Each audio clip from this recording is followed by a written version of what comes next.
No, it's not that bad a video. It's not that bad. Where is it?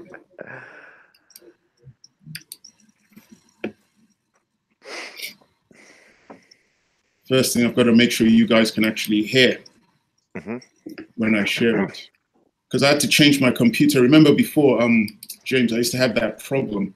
Yes. When I tried to play, you guys couldn't hear a damn thing. It was really irritating. And then I'll let you two go, let us all go, let loose. No, James is only here to keep me in check. That's what you come on here for. So. No, I'm only joking.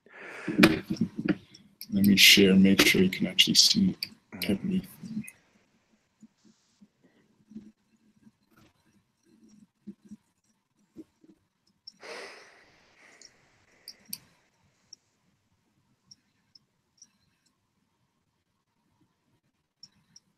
It's actually taking a bit longer than my laptop. This is supposed to be a Mac technology, which is supposed to be the bee's knees. Supposed to be. As long as it's not an HP, that's fine.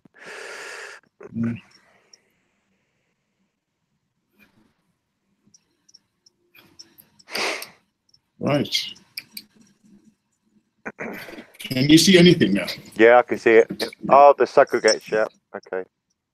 We're going back to the Greeks. Okay, go on. Yeah, okay. Yeah. I'm going to play it now. I see it straight away, yeah, yep. Right, here we go. Make it full screen, Preston.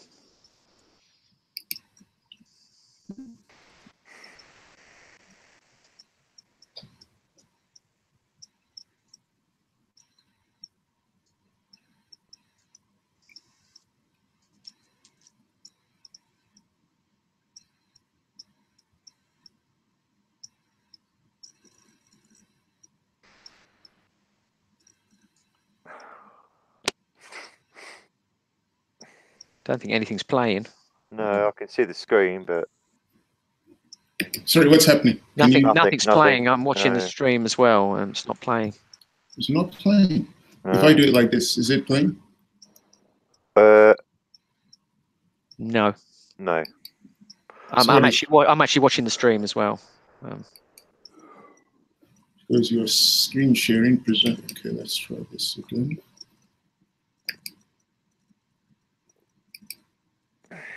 Can you see or hear anything? I can see movement, but I can't hear any voice. So you can't hear anything. No. It's playing without sound, basically. Yep. Yeah. We're not live yet, are we? We are. We are. Okay. We are live, but it's not playing.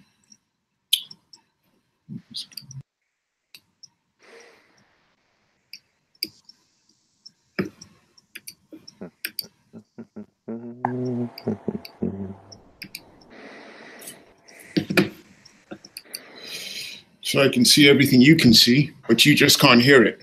No. Yeah, we've had this problem before. Okay, you know what it is, don't you? Yeah. I'm going to do this. Now tell me what happens. You hear an echo.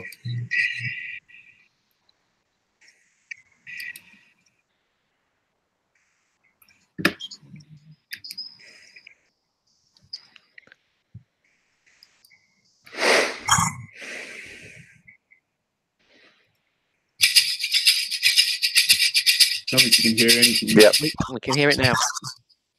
I'll make it loud and I'll shut up. We're used to thinking very highly of democracy, and by extension of ancient Athens, the civilization that gave rise to it. The Parthenon has become almost a byword for democratic values, which is why so many leaders of democracies like to be photographed there. It's therefore very striking to discover that one of ancient Greece's greatest achievements, philosophy, was highly suspicious of its other achievement, democracy. The founding father of Greek philosophy, Socrates, is portrayed in the dialogues of Plato as hugely pessimistic about the whole business of democracy. In Book 6 of the Republic, Plato describes Socrates falling into conversation with a character called Adeimantus and trying to get him to see the flaws of democracy by comparing a society to a ship. If you were heading out on a journey by sea, asked Socrates, who would you ideally want deciding who was in charge of the vessel? Just anyone, or people educated in the rules and demands of seafaring? The latter, of course, says Adeimantus. So why then, responds Socrates, do we keep thinking that any old person should be fit to judge who should be the ruler of a country? Socrates' point is that voting in an election is a skill, not a random intuition. And like any skill, it needs to be taught systematically to people. Letting the citizenry vote without an education is as irresponsible as putting them in charge of a trireme sailing to Samos in a storm. Socrates was to have first-hand catastrophic experience of the foolishness of voters. In 399 BC, the philosopher was put on trial on trumped-up charges of corrupting the youth of Athens. A jury of 500 Athenians was invited to weigh up the case and decided by a narrow margin that the philosopher was guilty. He was put to death by hemlock in a process which is for thinking people every bit as tragic as Jesus' condemnation has been for Christians. Crucially, Socrates was not elitist in the normal sense. He didn't believe that a narrow few should only ever vote. He did, however, insist that only those who had thought about issues rationally and deeply should be let near a vote. We've forgotten this distinction between an intellectual democracy and a democracy by birthright. We've given the vote to all without connecting it to wisdom. And Socrates knew exactly where that would lead, to a system that Greeks feared above all, demagoguery. Ancient Athens had painful experience of demagogues. For example, the louche figure of Alcibiades, a rough, charismatic, smooth-talking, wealthy man who eroded basic freedoms and helped to push Athens to its disastrous military ventures in Sicily. That's it. Were you guys able to hear it? Yeah. I could hear it, but I think people in the chat were saying it was not good. But flipping hell, what's going on? Anyway, that's where I'm coming from. Okay, so based on that video evidence regarding democracy, what's the actual issue you have with it? My issue is what we have now, which is called the first past the post system. That's the voting system. Yes. Yeah. The democratic system, and it's based on that system, which is, as we saw in the video, based on birthright. You reach a certain age, you're allowed to vote. And the people who vote, the majority of the people who vote, do they actually know what they're voting about? Do they have a clue politically what's going on in the country? Are they politically astute? Do we have, as Socrates mentioned, intellectual democracy, or do we just have the opposite? Which is I think based on social media today, people are pretty switched on, yeah. Oh, yes, but I don't know. I don't know about that. How would you say that? How do people get switched on in this country? Because it's not taught in schools. Well, they use social media because they don't believe in the media news which we have in this country, which is Sky News and BBC. They get it from other sources, which is the social media platform, Twitter, YouTube, Discord, what we're having now, debating. That is a democracy form in its own right. Yeah, it is. So that would mean that before, so then would it be safe to say that before social media, you could then argue that we didn't have intellectual democracy because people weren't as clued up as they are now due to social media? Well, yeah, I mean, I suppose in a way, before the internet was introduced, people were very entwined or enclosed in their beliefs. And I think it was generally designed partially on where they lived. But if you design it today, I mean, you have to think that the world has evolved. You know, democracy is an ever-changing form of your personal rights. So you have to look at it like it was 1,000 years ago, like it is today. It's different. It's totally changed.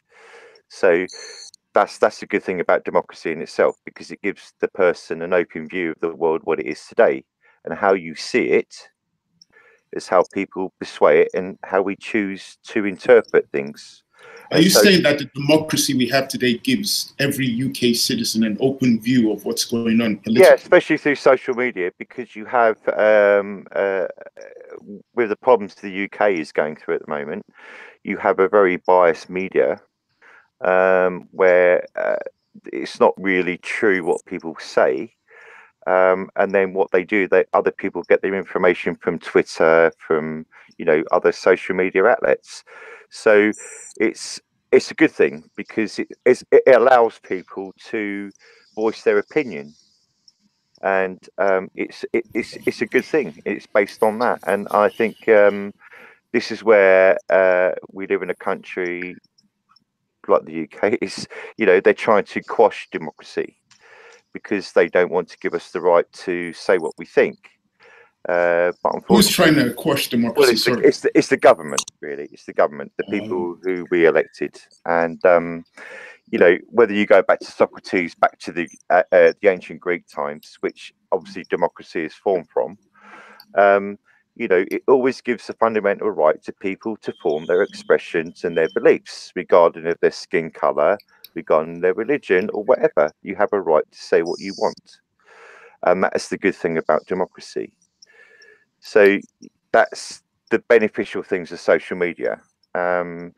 But all these things you hear today about all the uprising of the far right and the left, it's based on our own main media companies giving the biased opinion of what they say is true, which we all know today that it isn't true, because of social media and other forms of outlets. So that's what democracy is all about. It's all about the will of the people, all about to voice their opinions, based it on Twitter, YouTube, the feed we have today.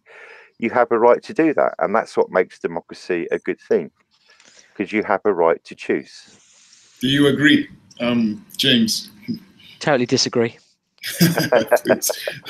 No one. Please share with us. DFS likes the idea of freedom of expression, but democracy is not about freedom of expression. Democracy is about control and decision making and so forth. At least it should be.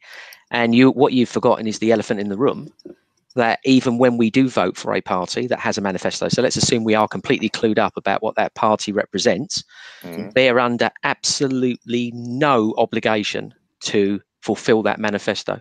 None. But the people in democracy, we govern them, because that's what democracy is all about. They work for us. Yeah, you can say that they work for us all you like, but the reality is that they do as they please. They're not accountable. Well, of course they do. Yeah. And they get paid an awful lot of money, and then they just don't do their job. Nothing happens. If it's going to be based on what the situation is in the UK today, then I can understand it's a right mess with all this Brexit going on. And I can see, because our government doesn't want us to leave it. But that's not really, it's going against the people. It's going against democracy in itself. We don't really have a democratic government in power today. There hasn't been for years. And that's the thing. That's why you see the rise of the right. That's why you see a lot of people agitated about it, because they feel that their democratic right and their freedom of speech, I know it's not democracy, but it comes along those lines. They feel it being eroded. And this is why you see them outside protesting. This is why you see it, because we all have this incline that we're being run by a lot of nationalists, socialists, people in power today that want to see our decline. And it's not based on what this country was made of. So hold on. So DFS, what's the issue? Wait, hold on, guys. Sorry, guys. I just realized something. We're talking about something that we both understand. I just want to give some information to the audience so they know what we're talking about. And basically, I just want to describe to them what first past the post voting is. First past the post, acronym FTPT, is an electoral system.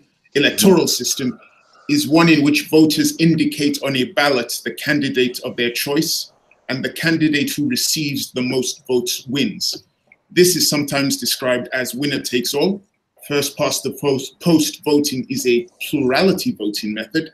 FPTP is a common but not universal feature of electoral systems with single member electoral divisions, and is practiced in close to 1/3 of countries. Notable examples include Canada, India, United Kingdom, and the United States. So basically that's what the first past the post voting system is. Interesting. In the UK, first past the post voting system indicates that to form a majority government in the United Kingdom, they need 326 seats to get their majority. Yeah, the first past the post system, and I agree with what you're saying. That is actually outdated and it is wrong.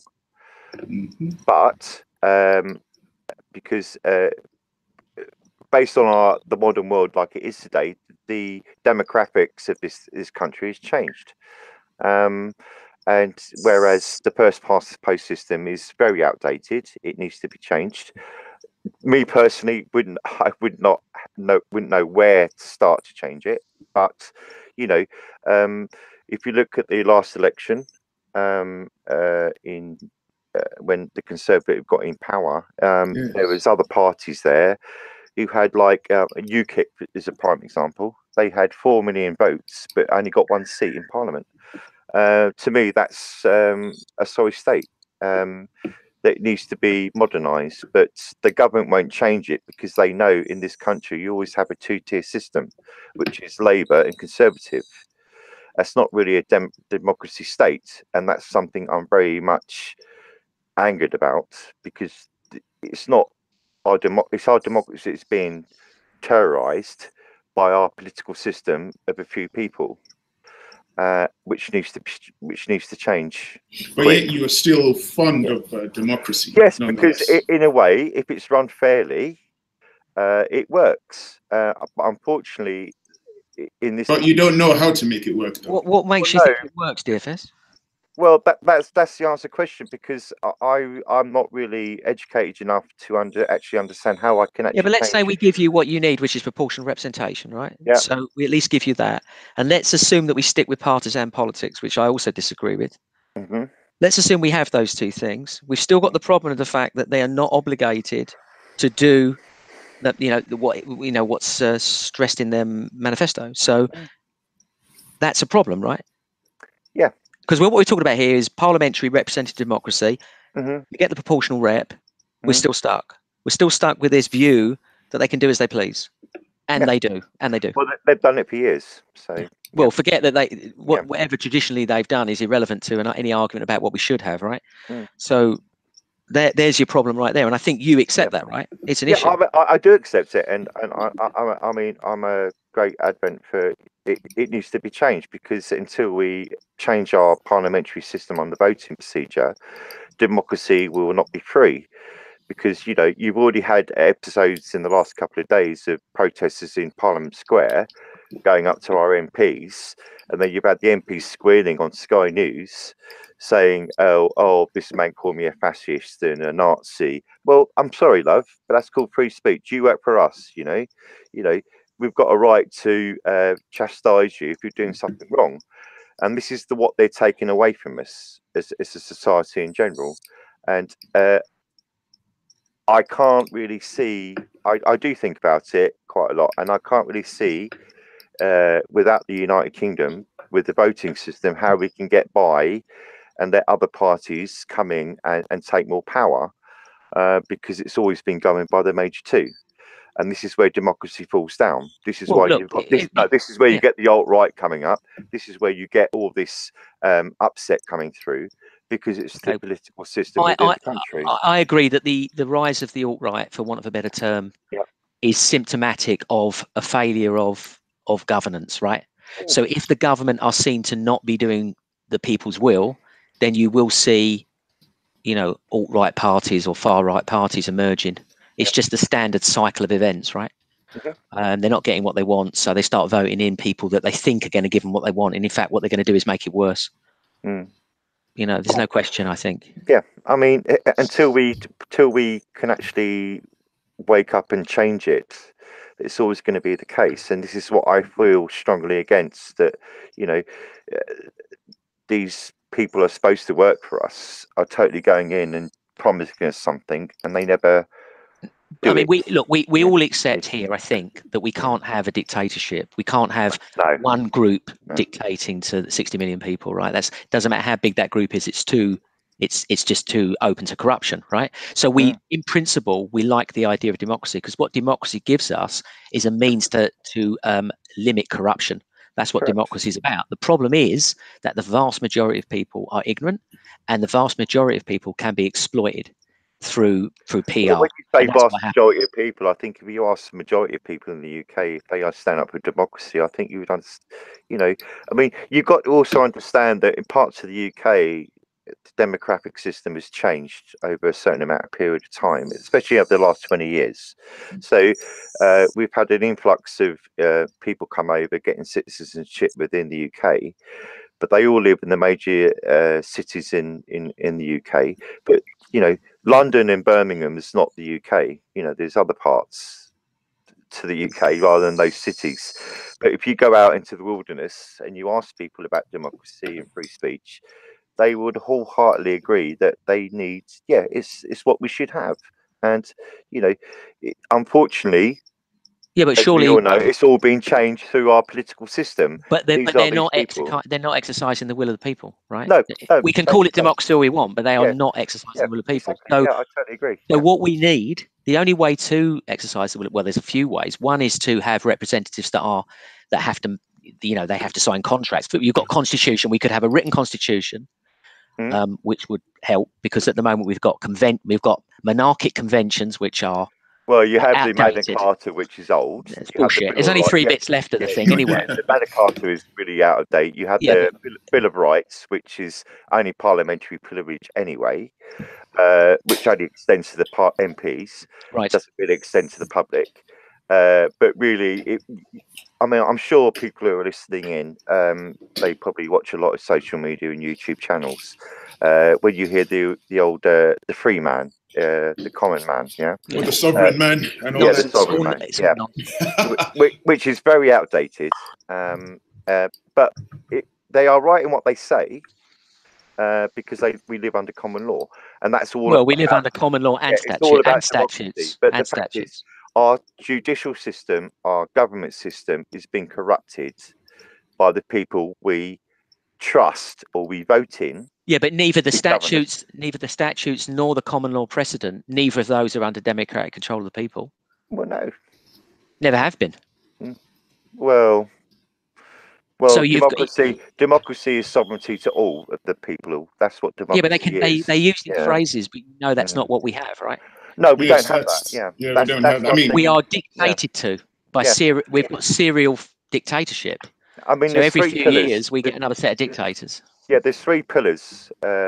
What democracy is? Well, one is rule of law. One is freedom of speech, right? And one is democracy. So that's 3. Where are you getting those 3 points, though? Where are you getting those 3 points? Because that's what it is. Because we have a rule of law, which everybody governed by. Freedom of speech. You can say what you want without ignorance or whatever. But unfortunately, that's in decline. Who said that? But we don't have freedom of speech, do we? I know you don't. This is what I'm saying. So that's the 3 pillars. What democracy has. This is what the UK is in general. This is and rule of law is corrupted because we are not corrupted. So So I mean, on the subject of democracy as a whole, it's a good thing when it works, but unfortunately, we've got people in power that are making it not work, and they turn everybody against each other. And this is what you have today because of all this rise of people. But is there any democratic nation, DFS, that actually operates under the will of the people? I mean, there's some that do better than others, but they are, at the end of the day, all the same. You have the United States, but they have farcical. Well, when I say the United States, but they do have a constitution where they have. I mean, it's funny, isn't it, that Preston's title talks about demagoguery, and if there ever was a demagogue in present time, it is Donald Trump. I mean, that is the definition of a demagogue. All down to democracy. All down to populism. That is the definition of demagoguery. No, it's not really down to democracy, because democracy in the United Kingdom hasn't been allowed to shine over a long period of time. It's been coming over a period of years where people in power have subjugated it and thrown it down. The most recent example, and I know it's not a democratic vote, it's a opinion poll, as some people call it, but the Brexit vote, there's a classic example of direct democracy, one might call it, and look at the havoc it's caused. I mean, there's no way that we're going to be getting any form of Brexit. Not that any Brexiteer would call was a Brexit. And this is a great example of direct democracy, and it's the only one in most of living memory, and yet they're not going to give it to you. So these people are utterly opposed to democracy. The people in power, they're utterly because they're opposed to it. globalists. Yeah. They have their own self-interests at heart, and the people are their least of their concerns. But I'm also curious, where are you getting this idea that we have freedom of speech in the United Kingdom? because it's in the Magna Carta. Where in the Magna Carta? Because it gives you the right. Well, I don't think it is one of the things that still is one of the three things that well, still. Yeah, because a lot of the stuff in the Right, Magna the Carta right has been people. repealed. You do know that. All but three things. One of them is about the City of London.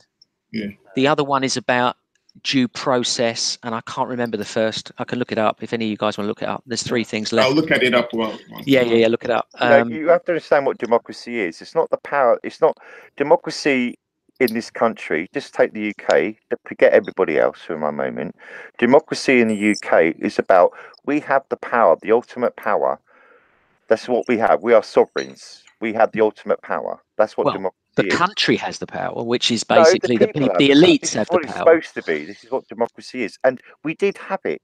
When did we have it? We've never had it. Well, I mean, we're going back a while, James. I mean, we can all go about. We've never had direct democracy. Well, we did. What it says in the Magna Carta, if you're interested, is no free man shall be seized or imprisoned or stripped of his rights or possessions or outlawed or exiled or deprived of his standing in any other way, nor will we proceed with force against him or send others to do so, except by the lawful judgment of his equals or by the law of the land. To no one will we sell. Correct. I don't see freedom of speech. That's not us. Free man. I know. Yeah, it's barons. I know. That's the barons. Exactly. We're all serfs. We're not free men, and everybody reads that and thinks, "Oh, that's free men." It's got nothing to do with the rest of us. We're all peasants bound to the land, serfs. And it didn't mention anything of freedom of speech there to say what you wanted. Well, it forms part of it because. Any case, look, forget what the Magna Carta says. What we have today, we still do not have free speech. Yeah. No, not today. We don't. Well, because if we were to plot, not in a way like, if we were to plot for an overthrow of the judicial system or the political system, we would be breaking the law. We do not have free speech. Right. We cannot overrun what we have without breaking the law. Absolutely. Okay, just go back to democracy because I thought this is the whole point. Yeah. Please.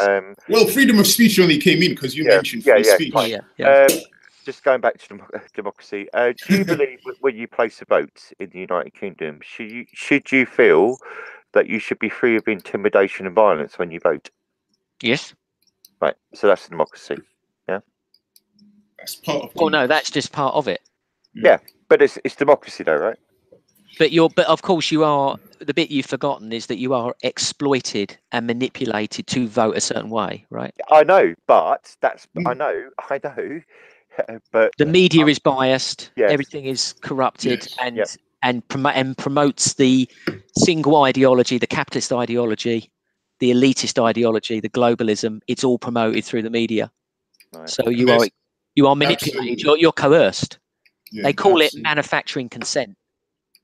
True. And there's something you guys need to see that I just found. Can you see it? It is from The Guardian. Oh, from The Guardian. Okay, right, okay. No, I'm giving many sources. So the sources are open to being criticized as well. That's why I show the sources, so people can challenge the source where I got it. I don't like to just talk from my brain because then I could be making things up. I totally agree with first past the post system today in a modern world. Okay, here it is. So, I was just going to say. So you're saying you agree with that? No, I said I don't agree with it. No, nor do I. I utterly disagree with it. Okay, I want to see direct democracy. Yeah. That's what I want. Direct democracy. But with caveats. Well, where we vote for issues, we vote for what we want. We don't vote for people to tell us what they want. They work for us. But in the interim, of course, one can have representation, but it has to be representation that is bound by A, a constitution, and B, by the manifesto that they promise. So they have to deliver what they say if we're going to go down that representative route, and I don't want it. But in this modern world of the net, we can, of course, have much more direct democracy, right? It was difficult before. Now it's simple. Ticking boxes on the internet is simple. But there's still problems with that. And that is, how do you get around the fact that the voting populace is largely ignorant? Good point. Because it mentions here, the first past the post leaves UK elections uniquely vulnerable to data hijack. And what they mean is, amid all the coverage of the Cambridge Analytica scandal, the real danger has hardly been mentioned: an electoral system that is wide open to manipulation. And he goes on to talk about how a handful of these local battles, which are local election battles, tend to be close contests, hard fought by political parties, but most are not. Come election time, most constituencies have no prospect of changing hands. This means that the few marginal seats and the small number of swing voters who live in them decide our government. So that's another notch against first past the post. But then, James, how would you implement what you're thinking of? Well, I want a direct democracy, but I want a voting citizenry. That is, you need to be tested. Simple as that. Okay. So I need you have to pass some form of test, and this is very important also for the politicians themselves. So if we have any form of representation, they must be tested, because at the moment these people have no skills. Now we talk about the Socrates example of the manning the ship.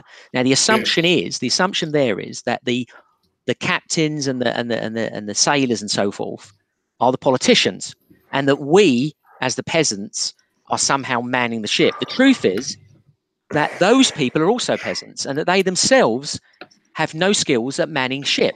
They come out of the Oxbridge and they go straight in to politics. Where's their skill base? Where is the test that they are skilled at being politicos? There's nothing. There's nothing.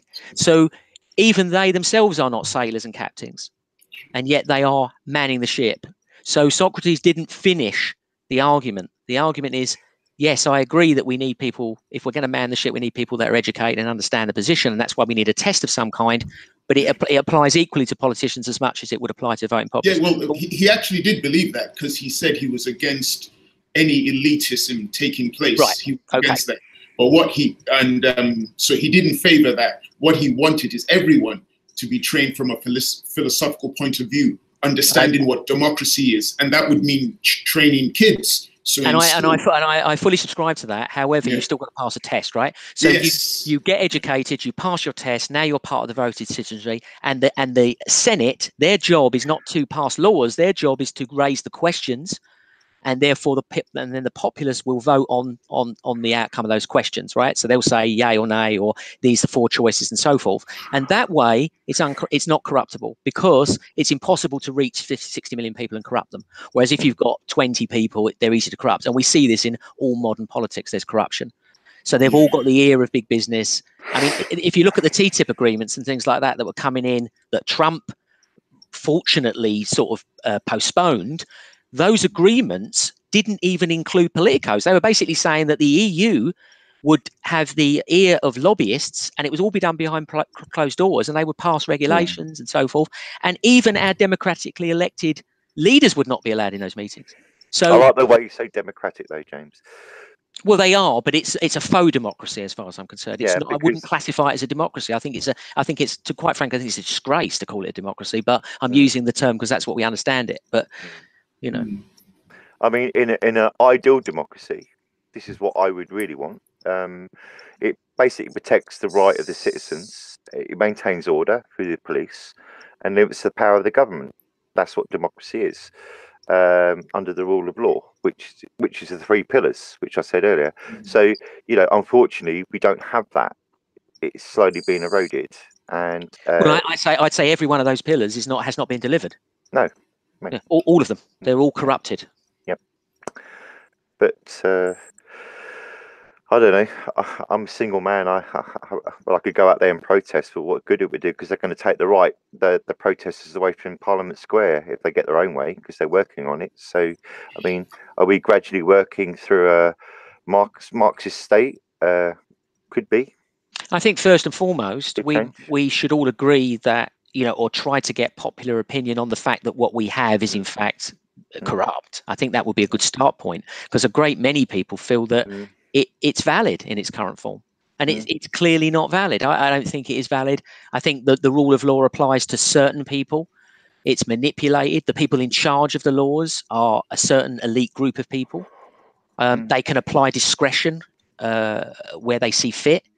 I mean, every attempt to curb that discretionary power has been, ignored, or just, I just wanted to read out a couple of comments from the people in the chat. Very interesting. Mr. Proglechi, sorry if I mispronounce your name, says, those guys who invented democracy proved it didn't work, and that the only possible form of governance was dictatorship and despotism. Yet they stuck to democracy mostly. I wonder why. I can answer why. Go for it. I can answer why. Because democracy is the most effective form of slavery that we have. Because what you do is you get manufactured consent, so the people believe that they have control when they don't. So I always say that capitalism's the same, right? Capitalism and the exploitation, the fake democracy and the exploitation are perfect slave systems. The whips and chains are invisible, and people truly believe they are free. And you get that all the time in society. People walking around going, "But we have freedom in the West. We have freedom." What freedom do you have? You have the right to be exploited. That's what you have. True. You have the right to be manipulated. You have the right to go to court and a judge to discriminate against you. That's the right you have. You have the right to open your mouth and be arrested because it doesn't fit the free speech that they want you to have. So, again, we're going back to the clampdown from the government. But you live in a supposedly democracy state or country that people have a right, or citizens of this country. Well, we're subjects because we live under a monarchy, but we do have the right to exercise our rights, which is the rules of how we live under our democratic conduct, which unfortunately we don't have because it's been eroded. But saying that's a bit of something that's a bit corrupt, it's a bit unjust, because if it does work to the T, like democracy does, then everything is cool.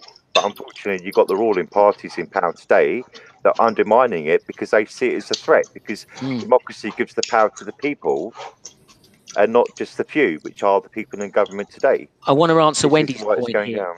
Wendy's raised the point, people who gain power also become corrupt, which is exactly why we want to devise a system where no one person is in power, or no group of people are in power, where power is a whole vast sway of people that can't be corrupted. So you end up with, if you've got a very large voting populace, it's incredibly difficult to corrupt them.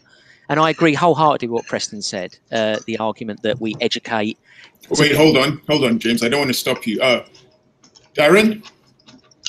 Yeah. What's up? Hi, Darren. I've just received a message from one of our viewers, and his question is, who is Munchie? Rude.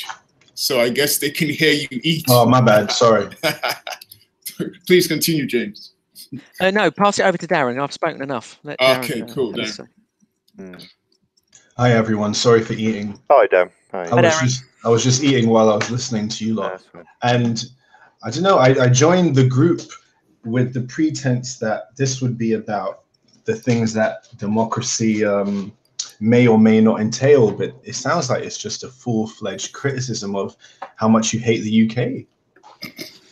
Well, I certainly don't hate the UK. No. It's the opposite. Right. You hate the British I certainly state. believe in democracy. So, Right. It's actually the opposite. DFS loves the UK. He just feels that the current system is not helping the people of the UK and needs to be improved. This is why you've got the rise of the far right. This is why you've got the rise of people being agitated, because of their points of view are not being honoured by a democratic vote. And this is what it's all about. And you see it every day. People get annoyed through it. And, if people vote on something in the United Kingdom and the vote is won by whoever wins, you should respect that vote, whatever.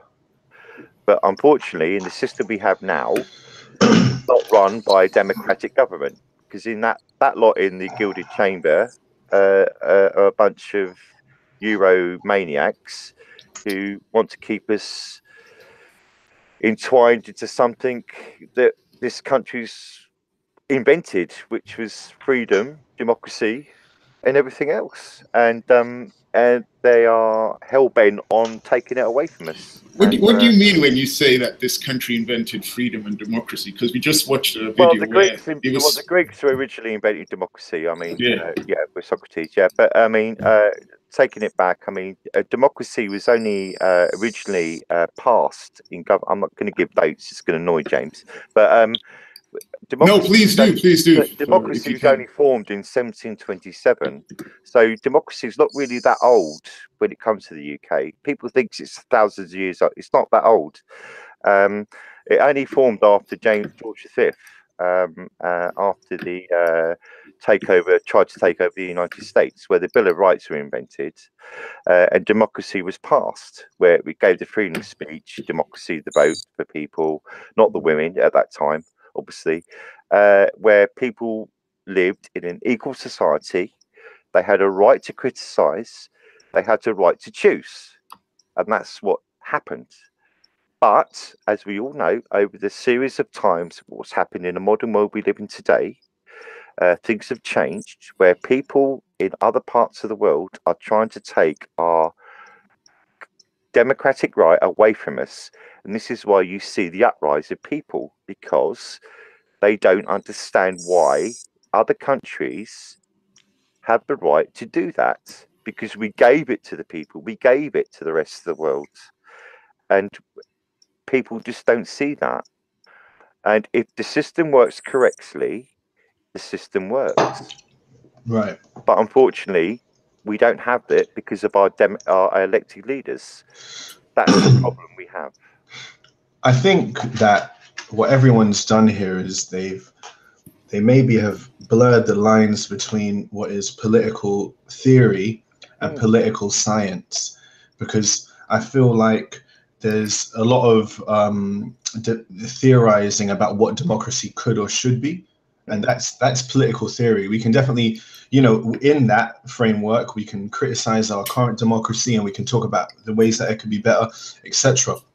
But I prefer to stick to the political science framework, because this way we can actually look at what actually works, what has worked, what hasn't worked, and what is currently deployed in the world. Now, if we're going to talk about this democracy as an actual democracy, then personally, I'd need to hear where there's a better democracy. No, but democracy. That's a fallacy. That's a fallacious argument, right? No, it's not. It's not though, because I already explained that we can theorize about. It doesn't matter what we have. have. We can actually study politics as it has been done and as it is being done. We'll get confused if we blur the two. It's fallacious to say that we have to provide something better in the world in order to question what we have currently. That's a fallacious argument. I'm not saying that. I'm saying that you would have to do that if we're talking about political science. If you want to just theorize politically, then you don't have to give any example because it's theory. But political science, which is a discipline in why academia, do you bring politics into it when it's political? Sorry? Why do you bring political science into it when it's the democratic right of people? Why do you have to bring political science into it? I'm not sure what you mean, but what I'm trying to say is that. Well, go on. But a democracy is for everybody. Everybody has a right to choose. Yeah, that's political theory. But political science is looking at how democracy is actually deployed and exercised. And this, the reason I prefer political science in this discussion is because we can look at the UK, we can look at other countries, look at the US. Like I heard a political scientist say the US is not a true democracy like Britain. Now, what do you think that means? If you may or may not agree with him, but the point is he's used two examples to make a statement. Now, political theory could be anything. We could go back to the Greeks. We can go back to any definition. Mm-hmm. These remain definitions. They haven't been they haven't been manifest in the way that they've been theorized in the past. You know what I'm saying? So I'd rather, I think it would be more fruitful to look at the democracies in the world and weigh them up. And personally, Britain is one of the best in the world. So what's wrong with that then? Well, nothing. Exactly. I mean, when it works beautifully. It has done. How about we look at hold on. When is it? Hold on. When has it worked beautifully? Oh, I know you're going to pick me up on that one, James. But you just said that it does, because it gives the right of people to choose what they want to do. But in 12,000 years, right? In 12,000 years, you've only got like 100 and something. But I said where earlier, we've even had a democracy. The world is modernised. It's came a long way from 200 years ago. So going back to DFS, we've still got a monarchy, man. I know, but the thing is, the gentleman was correct earlier. Things have changed. The voting system has changed. The demographic system has changed. Democracy in a whole has taken a huge pressure on its shoulders of what people can and cannot say. When do you think it was good? When do you think it was better than it is now? Well, it's hard to say. I wasn't around, but I mean. So how do you know it was good? You seem to say it was better. You said it has worked. Yeah, but the thing is, with that actual wording of democracy, it gives the right of the person to choose without prejudice. No, it doesn't. It gives them the right to be exploited and tick a box, and then that's what it does. But that's what it is. I don't care. We know what it is, but what we're saying is, you seem to say it was beautiful. Yeah. When the hell did you think it was beautiful? Of course it is. How can it ever work? It's designed not to work for us. No, it's not designed at the moment because the people we have. No, it's never been designed to work for us. Okay, James. Seriously, do you not believe that? No. You think giving the power to a group of people, whether they be a king or a parliament, a Whig, a Tory, because that's called democracy. The people have the power. Right. Don't you understand? Rule of the people. No, but people don't have the power. There are many reasons why people don't have the power. I could give you a list of them. Yeah, it's the rule of the people. Voting. You have tactical voting. You have wasted votes. Wasted votes are seen as those casts for losing candidates and for winning candidates in excess of the number required for victory. For example, in the UK general election of 2005, 52% of votes were cast for losing candidates and 18% were excess votes. A total of 70% of those votes were actually wasted. So this basically means that on a basis, a large majority of the votes may not actually play any part in determining the outcome. No disrespect to Darren, but when Darren said that we would look at the democracies of the world, right? Right. Yeah. Imagine if we go back a couple of hundred years, we'd be saying, let's look at the monarchies of the world. Maybe. So how would we ever move forward if we're going to say, let's just look at what we got and say, well, Britain's the best monarchy? No. That wasn't my point. That wasn't my point. It sounds like it was your point.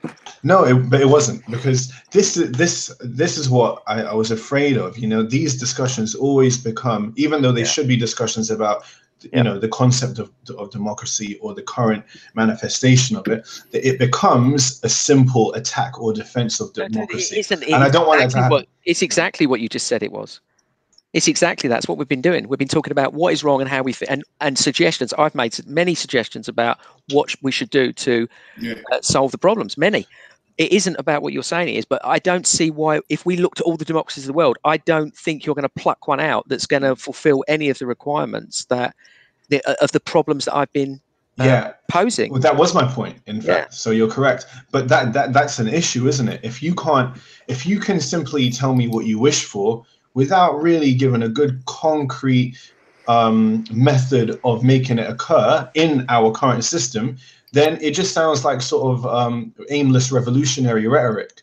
We would all wish for a better society. Who wouldn't? And obviously, I can't find my ideal society when I look across the world, and neither can you, or neither can anyone else. So, and then from there, where are you going to go? You're just going to, it's going to descend into revolutionary rhetoric. We're going to go where rhetoric. we always go. We're going to change the system, and that's what we've done. We've changed the system continuously for thousands of years, and that's what we should always do. Right, within the current system. No. Well, how? The Americans. Revolution. What revolution? It's all revolution. Right. So you're advocating. The Americans. What kind of a revolution are you advocating then? Well, I've already done it. I've already spoken about it. I didn't hear it. My bad. I came late. Well, we're talking about the failures in democracy itself and how we would solve those problems. We agree that we do not want dictatorship. No. Whether that be a monarch. We don't want it. And serial dictatorship is no better. No, but you the see, last time we tried to have a dictatorship, he got his head cut off. So no, we've always had dictators, dude. No. It's only one of them. It's only one of them. Yeah, that but we actually James, democracy is a system of rules by laws. Would you not agree? It's a rule by law, 100%. But it's not ruled by the individual, which unfortunately we have because it's run by those arseholes in government today, right? What they're trying to do, they're trying to change it. Yeah. Why? I'm sorry, I don't understand. What do you think they're trying to change? Well, they're trying to oust it. They're trying to decrease your freedom of movement, decrease your freedom of speech, to say what you cannot say. How are they doing that? I'm not sure. I'm not too sure about that. Well, it's all these law there. Well, they will. Trust me, they will try and do it. But they haven't done it. You haven't done it, and you haven't given a good example of what they are doing. Well, I've just said it. I said democracy is a system of rules by laws. But it's what the thing is. Say that about anything. Yeah, but what democracy isn't, it's not run by individuals. Because that's what democracy is not. No, I don't think that. But that was never democracy. No. But we don't have that, and we're not going for that now. No, exactly. We have this faux representative. Well, all right, James. Well, we'll see. I mean, well, what do you think they're going to change it into? Well, they'll probably. I mean, God, I mean, it's an unbelievable scenario. I mean, what they're trying to do in Parliament Square, to trying to shut down the protesters, even though they're a bit gobby and far right. I mean, it's fine, but they still have a right to protest. They're trying to shut it down because they gobbed off to an MP. Give me an example of where they've shut it down. I don't see any. Well, no, they're trying to shut it down. If you look, give me an example of them trying to do it. Well, I can't say they're trying because I'm not the police, am I? I'm sure they'll come up with something. So you don't know. So they could actually don't have these far right protesters there. It sounds like you're speculating or whatever. But there are no. Who are these far right speculators? There's like a handful of people moaning, pissing and moaning. I don't see any massive far right movement here. Brexit was about the biggest. It's like 3,000. Far right, don't they? Sorry. The media call them far right extremists, don't they? Yeah, but that doesn't mean. That's a different discussion. Yeah, you were talking about major upheaval in the political system that the elites want. I don't trust them, James, because I don't trust them either. But that doesn't mean try and change it. They're deliberately changing it. Yeah. What are they changing? The problem is you're making accusations where you haven't provided evidence for those accusations. I mean, it works perfectly well for them as it does, right? They get voted in. They don't have to do what they say they're going to do. They get paid a huge amount of money. Yep. And the engines of capitalism and globalism keep spinning. Perfect. That's exactly what they want. Well, you'd have to blame the people who voted them, Paul, then, really, shouldn't you? Because it's our fault that they're in power. Because the system is the system. It's the system that's the problem, not who we vote for. Right.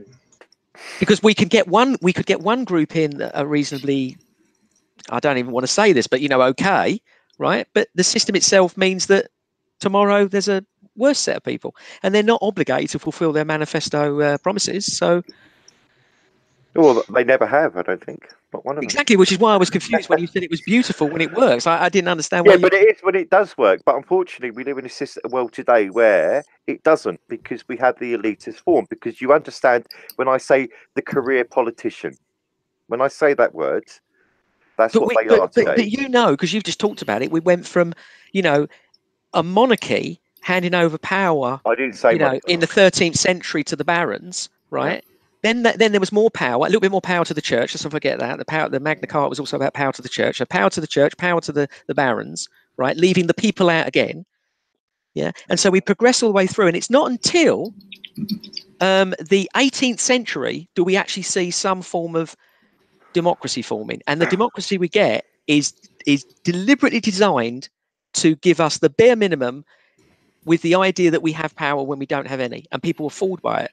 It is exactly what Chomsky said. It is manufacturing consent. It's a perfect slave system. Perfect slave system. I know you might like Chomsky, and so do I. No, I don't. I completely dislike Chomsky, but anyway, I'm just quoting him. Well, you just quoted him, and unfortunately, it's a bit of an inaccurate quote, man. When he was talking about manufacturing consent, it wasn't actually his quote. He wasn't talking about. He used somebody else's quote, but yeah. Well, no, it was his book, but the quote comes from someone else, which he used in the book. And who was he talking about when he said manufacturing consent? He was talking about the elites manufacturing consent of the people. No, he wasn't. He was talking about media.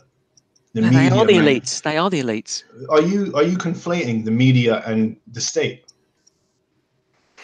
The media can work for the state. You do know that. Sure, but but when we say media, we're talking about one of the broadest fucking things on earth. I mean, yeah, sections of the media may work closely with the state. I know, but am I to believe it's a coincidence? Is Michael Jackson working for the state? Am I to believe it's a coincidence that the media promotes capitalism and globalism? Some parts of the media, yeah. That's who he was talking about. He wasn't talking about politicians themselves. I mean, I know this is different. This might be an offshoot of the topic, but you don't think when Chomsky said manufacturing consent, he wasn't talking about politicians. That's it. I don't see any distinction between them. Well, come on, man. If you don't want to attribute it to Chomsky, attribute it to me. I'm saying they're manufacturing consent. How does a politician manufacture consent for you to vote for him? You really got to ask. It's your own ignorance, isn't it? You honestly think that Brexit wasn't about manufacturing consent on either side of the thing? Lies were told on both sides. Hold on. I think this is a bit mad, because it's not mad. They're not presenting truth, are they? They're trying to get you to vote one way or another based on lies. That's manufacturing consent. The fact that you will vote one way or the other means that there isn't a general consent. You can consent either way, and it's your choice at the end of the day. I mean, look, most people aren't as ignorant as you claim. Most people know that the media influences their decisions. Yeah. You know, people are aware of it. That's why people. You can believe that if you want. I don't. Come on. What you think? Come on, James. Come on, James. You think that people who read The Guardian aren't aware of the left-wing bias from The Guardian? Yeah, but how many people are reading The Guardian? We're talking percentage-wise. Just because a couple of people, I don't know, in some leafy Surrey village read The Guardian doesn't mean that everyone in Manchester or in Liverpool reads The Guardian. I mean, and then some people might argue that The Guardian doesn't even provide correct information. So, but I mean, people generally know, I think, it's not a small minority, people generally know that when they watch the media, read the media, consume the media, they know that they're getting a version of the truth. Now, where their ignorance comes into play is how critical they become of it. And I think that's where we can talk about people's ignorance. But none of this is a criticism of British democracy. This is a criticism of the media. This is a criticism of corporate domination of media. This is a discussion of people's general apathy towards things. But the media... This is all these things, but it's not democracy as it is, man. The media and the corporations, what they can get away with, how they operate, that is in the domain of politics. Yeah. You have to give me. So it's no point in complaining. It's no point in complaining about how the Guardian's bias, right, or any bias, if the people that govern the country are themselves corrupt. But how are they corrupt? You've mentioned the media being corrupt and the media doing this and people be sort of zombieing. So where's the corruption? Pinpoint it. Why should I corruption in the democratic system? Why should you pinpoint it? Because you're claiming. Why should I pinpoint corruption? Yeah, give me an example of corruption, widespread. A sort of. Why do we not? Okay. Why do we not have direct democracy? Well, I don't even know. Why are we not moving towards that? Because anybody who is not corrupt would want that to bring that about. No, hold on. No, that's an assumption. No, that's corrupt. That's corrupt. No, hold on. That's your definition. Why are the judges in power of the laws? Why do they make the laws? Why are they the only people that make the laws and have discretionary power? Why? If it's not corrupt. Judges don't make laws. Why are the police not prosecuted when they commit crimes? Why can a man be shot in the head on a tube, totally innocent, and killed, and no police is prosecuted? Now you tell me that's not corruption. I don't think no politician speaks out. No politician speaks out. An innocent man is killed. Nothing. Zero. That's a complete. That's your own you asked for definition of pinpointing corruption. I'm giving it to you, and you don't accept it. No, because I'm telling you, it's not corruption. These may be abuses of power. These may be. Well, that is corruption. No, it's not. Hold on. Look, hold on. Corruption is not a singular person. You're just promoting the status quo. Come on. Why don't you listen to me? Okay. Corruption is. The point is me pinpointing it because I've given you, and you're not interested. No, look, you're making points about individual sort of. That wasn't individual. No politician is promoting. You're making a point about someone who got shot. That's. I mean, and that doesn't count. That doesn't count. Did the members of parliament pull the trigger? Come in, let's be honest. What a fallacious argument that is, man. It's not. Stop using that word. It's not. What fallacy have I presented? Come on, listen to what I'm saying. Corruption, as the term is often used, is used to describe a corruption which is systematic, which means it's in the system, inherent in the system. Yeah. Pinpoint how you're talking. I just told you we cannot get justice. That is corruption, and they do not want to give us justice. So a Brazilian man got shot in Stockwell Station. Yeah. Yes. Now this individual case of police malfeasance is your evidence of systematic corruption. Do you see how? You see what I mean? There's thousands of cases. We can look at thousands of cases, but at the end of the day, there will be a judge. There will be a judge sitting in passing sentence who has full discretionary power. We have no free speech. There's another form of corruption. But he became a judge. I mean, how is that corrupt? Anyone can become a judge. But not you think judges are born judges with the little wigs on their head? You don't have to fit a certain. There's judges in this requirement. Country. There's judges in this country who weren't even born in this country. Explain how. What the hell has that got to do with it? So you're saying how they're. If the judge conforms to how are they corrupt? System, but how is that corrupt? That's my point. I mean, you're criticizing the system, fair enough, but you're not proving corruption, man. You've got a system where a group of people agree to another group of people becoming one of them, and that they pass all the laws and they pass sentence. But we vote the people. And you're saying that's not corrupt. Laws. There's no corruption in that. We have no say in those laws and no say in those discretionary decision making. The whole of common law is based on precedent, and precedent is judges making decisions. We're not involved in any of that. But when new laws are passed, and never will we be involved in that. But when new bills, acts, laws are passed, they're done so by the House of Parliament. I mean, the House of Commons. Yeah. Yeah, those are the guys that don't have to agree. They tell us what they're going to do, but they do not have to do it. But they often they do loads of the time. Do you know how much freedoms you have compared to the rest of the world? Because you're doing it again. See, you're doing that. No, I'm trying to stick to real life, man. I'm trying to stick to real life. I'm talking about real life, and real life, it's corrupt. If real life is corrupt, I don't see how. Look, if the House of Commons is made up of like 600 plus seats, all of whom are different people in different areas of the UK. They're different. How many working class people are in there? More than you might think. Nah, but the Labour Party should have a lot of working class, shouldn't it? You'd think. Just slow down, because I'm with you. There's definitely a class bias in the House of Commons, but that's not proof of corruption. Okay, I'm trying to tell you how it's not corrupt. So there's 600 plus seats in the House of Commons, all of whom are elected individuals. Yeah, they are elected, whether you like it or not. You might criticize the first past the post system. Nevertheless, people went into the booth and voted for certain people who are now in the House of Commons. Because they have no choice, Darren.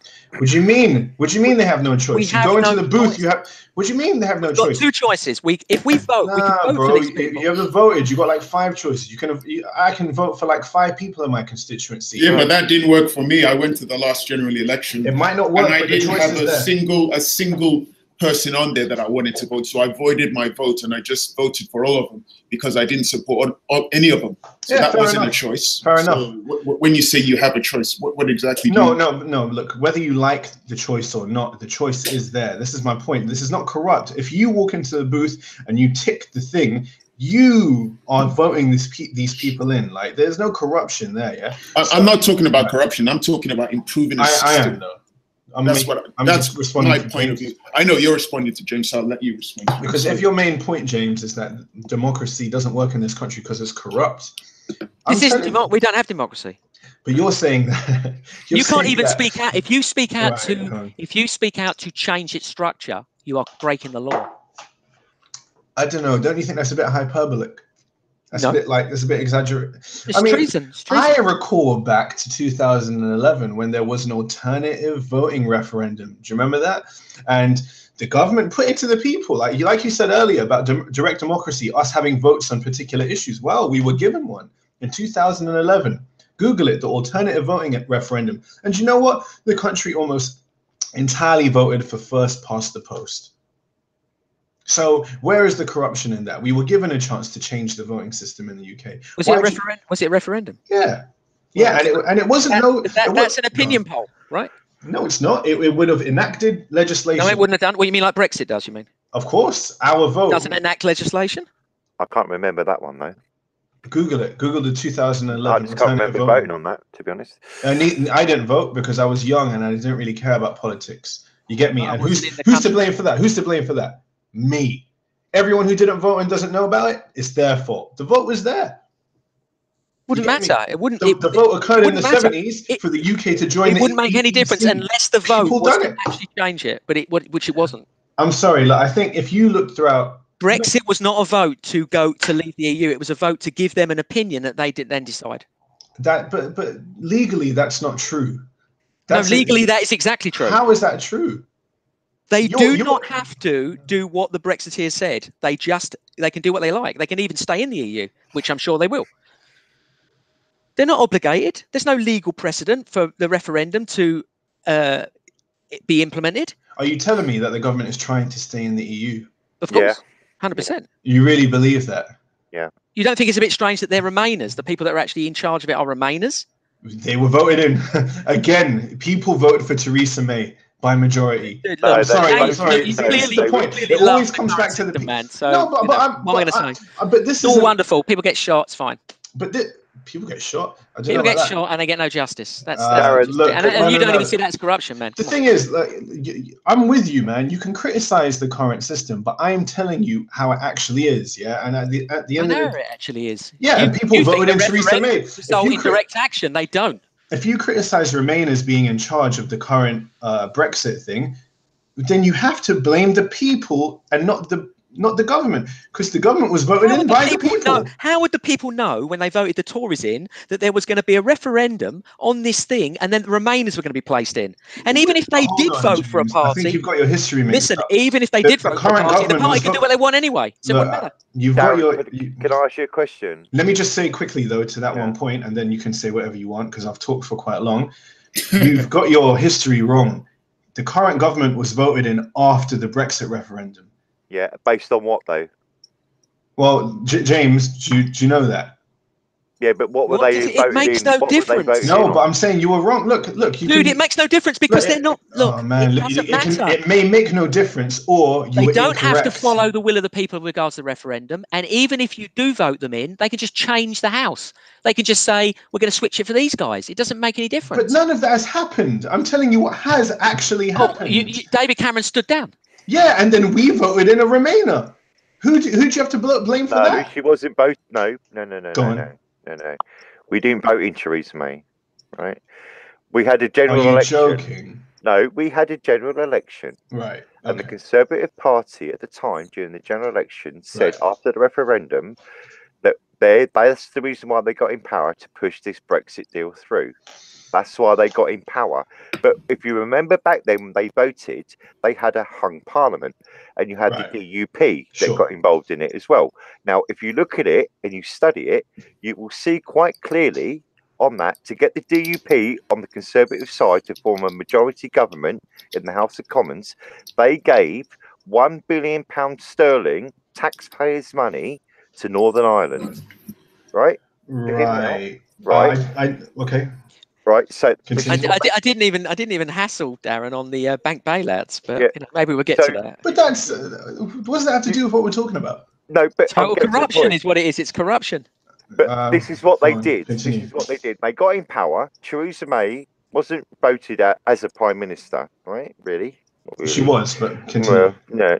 But anyway, she got in power and she said she promised. The Conservatives promised we would deliver Brexit. Now, we have this deal on the table today, right, which is going against the British people who voted to leave.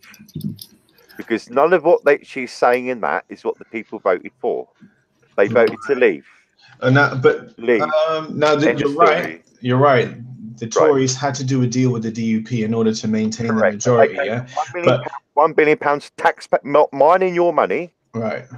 Taxpayers, not out the Treasury, our money to the DUP. Right? I didn't know that, in all honesty. Well, you may have to post a link for that so I can. Yeah, well, they did. Right. Okay. But besides that, so basically, if you think of it, we've had two votes on leaving Europe.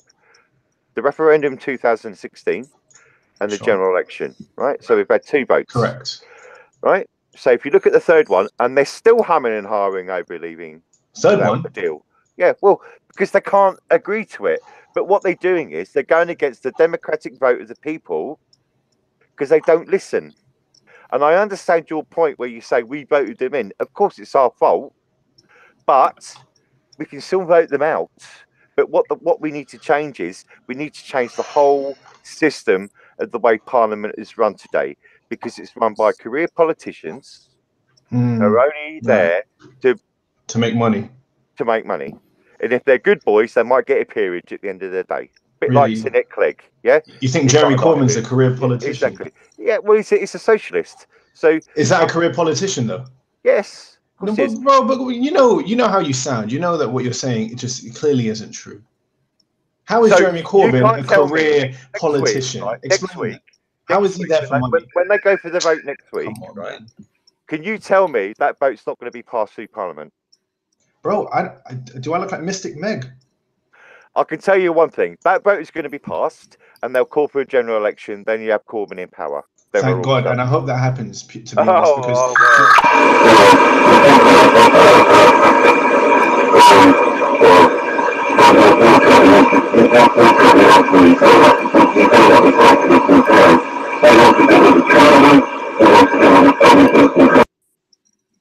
Yo, your mic messed up. Yeah, that was DFS, Democracy. I had to mute him. I don't know, something happened to his microphone. Wow, that was like a horror movie or something.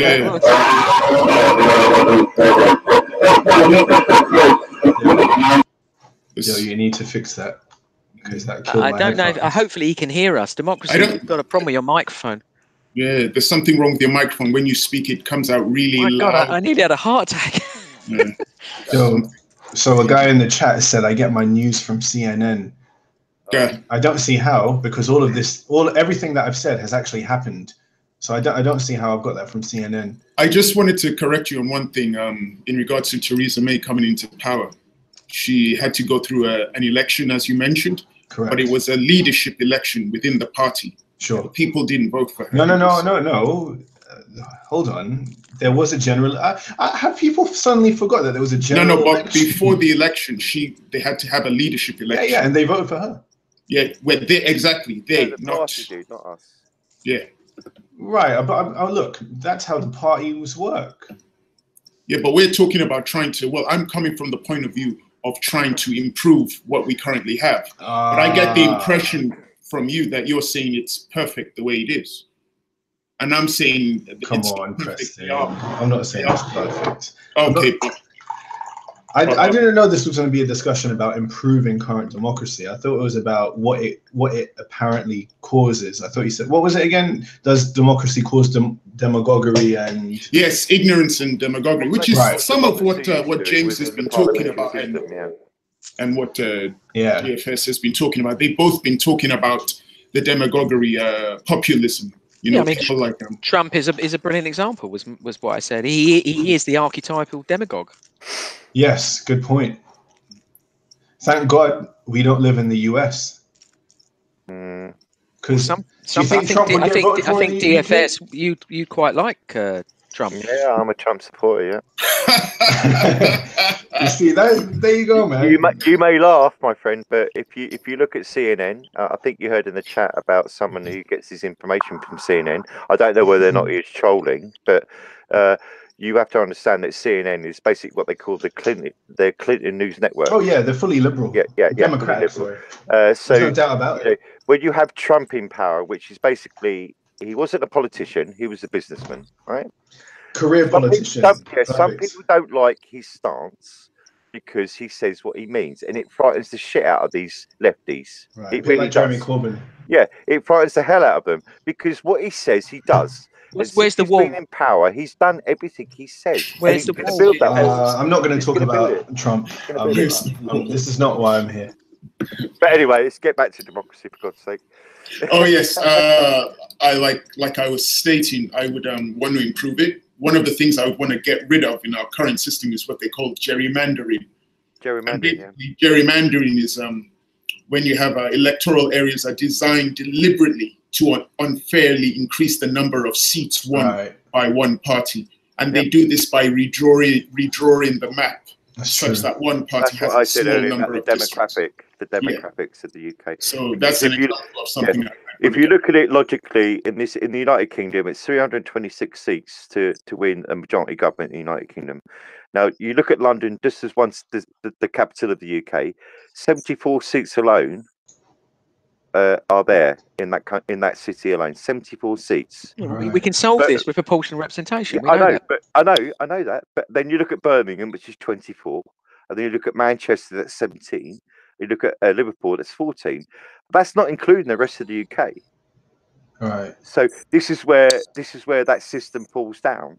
Not really, because isn't it done like that to proportionally represent the population? Well, it would perfectly represent it if they just counted all votes instead of having constituencies. Look, I'm with you. Trust me, I'm with you on that. But I'm saying why there's more constituencies in London, because there's a huge population. It's heavily urbanized. 74 seats. I personally don't have a problem with the amount of seats in London. Well, I do, because I live in the eastern part of the UK, and my vote doesn't matter. Well, not really. It does in your constituency. And your elected MP will go to the Commons. That's how it works. That's how it's always worked. Yeah, but you also have to look at UKIP, who in the last election had 4 million votes, but they only got 1 seat. So how's that wrong? And we only have a population of 60 million.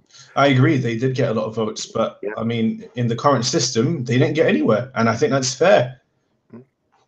No, it's only because of the seating system. I'm sorry, just because a party gets a lot of votes, but completely spread out, really spread thin across the country, and with concentrations in very few constituencies, why do you think they deserve to have more power? They've got a couple seats, good enough, man. So you don't like proportional representation. You like the idea of dividing up the territories. No, I'm just trying to be a bit balanced, and I'm not going as far as saying this is a terrible system. How do we change it? If we say that's the fair system, should have voted in 2011.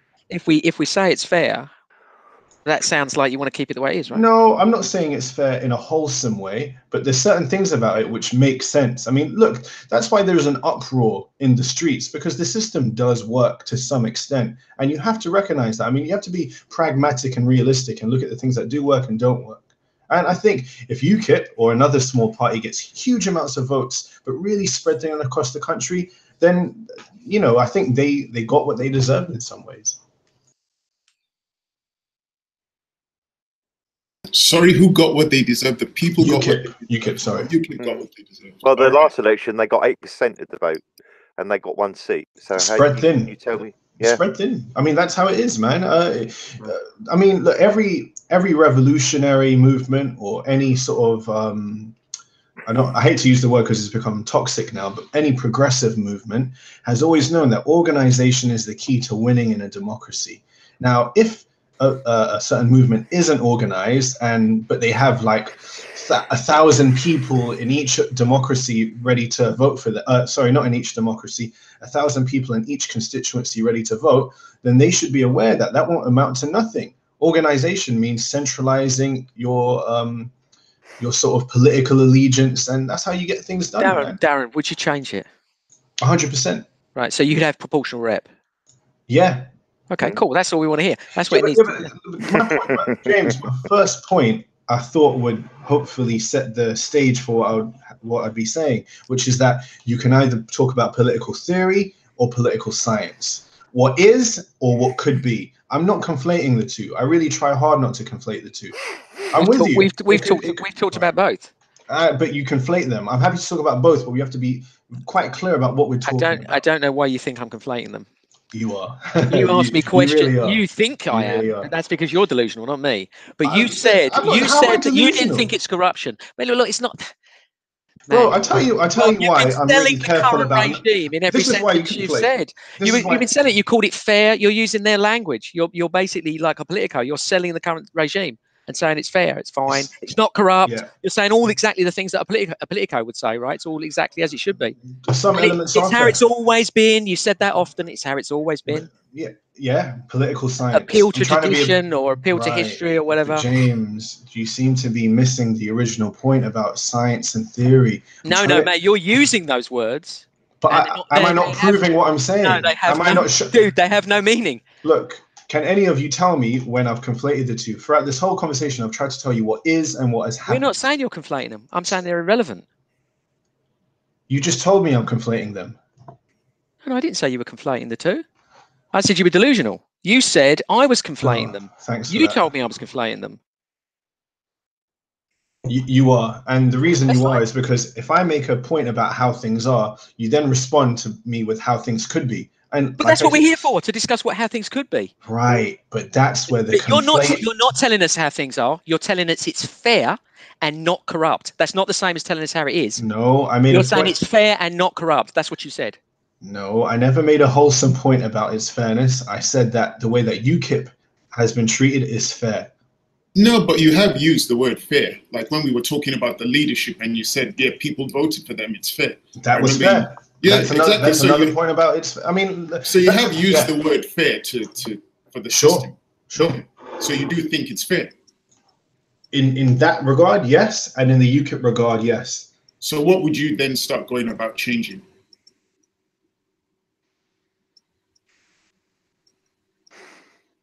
Would you want to change anything? I'm making an assumption. Would you actually want to change anything, or you're happy that this system is fair enough? I'd like to know that part. I need to be sure about, so we don't conflate things.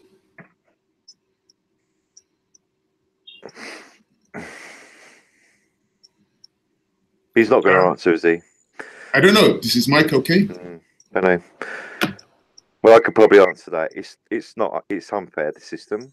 Because it goes against the will of the people, and that's not democracy. So that's my beef on it. Okay. It not only goes against the will of the people; it's structured so that the people have no control. Exactly. Yeah. It's deliberately and intentionally structured that way. But that's not the government. It's not democracy. It's the government that's done that. So. Well, it's the elites. Yeah. I mean, throughout history, you can see that they have always retained control. Yeah. And they continue to do so. Yeah, because they're very good at giving like what Darren's saying, they're very good at convincing people that it's a fair, correct, valid, non-corrupted system, and we know it isn't. The bank bailouts are a brilliant example of corruption. I mean, one of the guys, wasn't it the Bank of Scotland guy? Didn't he get like an OBE or something? Yeah, they would. One of the primary culprits of the whole thing gets like awarded. Yeah. So it's that whole. I don't know if it's Hitler, but it's the bigger the lie. The more people will believe it. So not only does the guy do something corrupt and he's called out by whistleblowers, he gets awarded. Yeah, but apart from the banking system we have, which we know is corrupt, but the politicians we have, which are corrupt, we all know that. The media we have today, which is the mainstream media we have today, are corrupt because they base their opinions on the narrative and not for the people. And to me, that is not democracy. And we are a country that, alongside with Greece, gave it to the rest of the world. And it's being destroyed. And I agree with you. And I think you're an example. Me and you have argued about lots of things, haven't we? Yeah. And we actually, if you think about it, fundamentally, we don't disagree on most things, right? We get a little bit of argument about the detail, but we pretty much agree on a lot of things. And this is the point, right? We can't seem to we need to get to that point where the populace agree on what the current system is. If we can get to that point where we can acknowledge that it is not a valid system, it's not a fair system, it's not a just system, and it certainly doesn't represent the will of the people. If we can get to that point, then we can get people moving towards a solution. Okay, now I've got my ideas about what a solution should be. I've expressed some of those at the beginning, but I think a lot of people would have views on what it should be. But what we can all agree on, I would hope, is that what we currently have is not ideal. Sorry, James, can you just mention again what you'd like to see done? What changes? Well, I want to see more direct democracy. So in the interim, if we're going to have representation, first of all, we need proportional representation. That's absolutely critical. I'd like to see non-partisan politics anyway. So I'd like to see more of a kind of all of the politicians are arguing. There's no parties as such. They're just debating issues. Because what you end up with is a party and you get people that are like Corbyn, for example. He was a Brexiteer, always has been his whole life, right? Anti-Europe. But when it comes to the Brexit, he does what he does because he's got to toe the party line, because he thinks it will be a problem for the party. So if you end up with non-partisan politics, that'd be a good start. So I'm aiming for direct democracy, but in the interim, I want to see proportional representation, no party, so non-partisan politics, and more importantly, a written constitution. Let's make that clear. Yeah. And I want to see manifestos that have some sort of legal basis. In other words, they're bound to at least implement what they've said to the best that they can, right? We all know things change, obviously, but we want to see more responsibility, more accountability from what they're going to do. This is their manifesto. This is what they're going to do. So that when we're voting, but in the long term, I want to see direct democracy. And the way I think we do that is we have a voting citizenry, pass a test, understanding the political system. We have a Senate that implements what the people want. In other words, they just frame the questions, much like the American Senate. They bring people in, experts in, they get and understand what's going on. They pose the questions, the voting citizenry vote, and they enact the will of the people, the voting citizenry. That's what I want ultimately in terms of democracy, right? So direct democracy you would agree on, right? Yes, absolutely. I want direct, because how can any of us say that we have any control if we don't have direct democracy? So at the end of the day, democracy is a good thing. I didn't exactly. I agree. I just disagree. Direct democracy is a good thing. Yes, indeed. Yes, indeed. Right, so that's a good thing, right? Yes, 100%. Thank you. Next. What would you like to see, DFS? Well, I just say, like with James, I agree with a written constitution on freedom of speech. I believe we should have that. We do have an unwritten constitution in the UK, but we should have written in stone. That's one thing that needs to be changed. And yeah, get rid of this electoral system we have, because it is open to corruption in a certain way. The voting system, it needs to be changed, but unfortunately, as James pointed out earlier, it's open to the elites, the political system we have in this country that's devised it, which goes against the democratic right of the people. And this is where you see all the problems coming today, what you're seeing on TV, because people don't stand for it, and time will tell. That's all I can say on that. Are you a supporter of any of the main political parties? Well, hold on a minute. Hold that thought. I'll just read something from the chat. You're going to ask me for my... I was, but then I thought I wouldn't do that. I wouldn't do that to you. So, Meek Millie in the chat says, elections are also largely held as popularity contests, not job interviews. The most popular person will almost never be the most capable, nor the most qualified, nor the best choice possible. This is something we've all been talking about, demagoguery. Populism. What was said there, all true, yeah. I would agree with that. Absolutely. Karen doesn't agree. That's the cynic talking in everyone. Darren's going to tell us how intelligent the populists are now they can see through it all. No, not at all. I'm with you on that part. I mean, I think when you go down the intelligence of the populists, you have to be very careful today, because a lot of people are very intelligent. You have to be very careful what you say, because they don't run around with no shoes and socks on and everything. You know, most people can read and write. Most people understand the internet. Correct. Most people today go on social media. They understand how the world works, especially the younger generation. And you have to understand that point of view. Now, if we don't sort this mess out, in 20 years' time, when I'm sucking through a straw in my old age, I'm going to think back to how I left this country, or how I voted, and how I did decide what I should change, because we've all been given a chance to change it, which we have. And, you know, if we don't do it now, your children, your grandchildren are going to be stuffed, because you'll live in a vassal state with no laws, no sovereignty, nothing. This is more Mystic Meg, though, isn't it? This is. Are you? I have to ask you, DFS. Are you a fan of Manic Street Preachers? Because there's that famous song. If you tolerate this, then your children will be next. And your speech kind of sounded a bit like that's a hard tune. Yeah. So, Darren, what do you think of the system we have? I just need to get everybody. Very general question there. Well, sorry, I meant as in the first past the post electoral system that we are using for democracy in the UK. So I'll go with what James said when he sort of listed his wishes for the country, or what democracy could be in his eyes. Now, everything he said, almost everything he said, can be achieved in the current system. Now, the blockers to how it could be achieved in this system are quite simply apathy and non-participation. Now, if you look around parts of Europe, particularly Northern Europe, and places like, where is it? I think it's Austria. Now, Britain has become terribly depoliticized.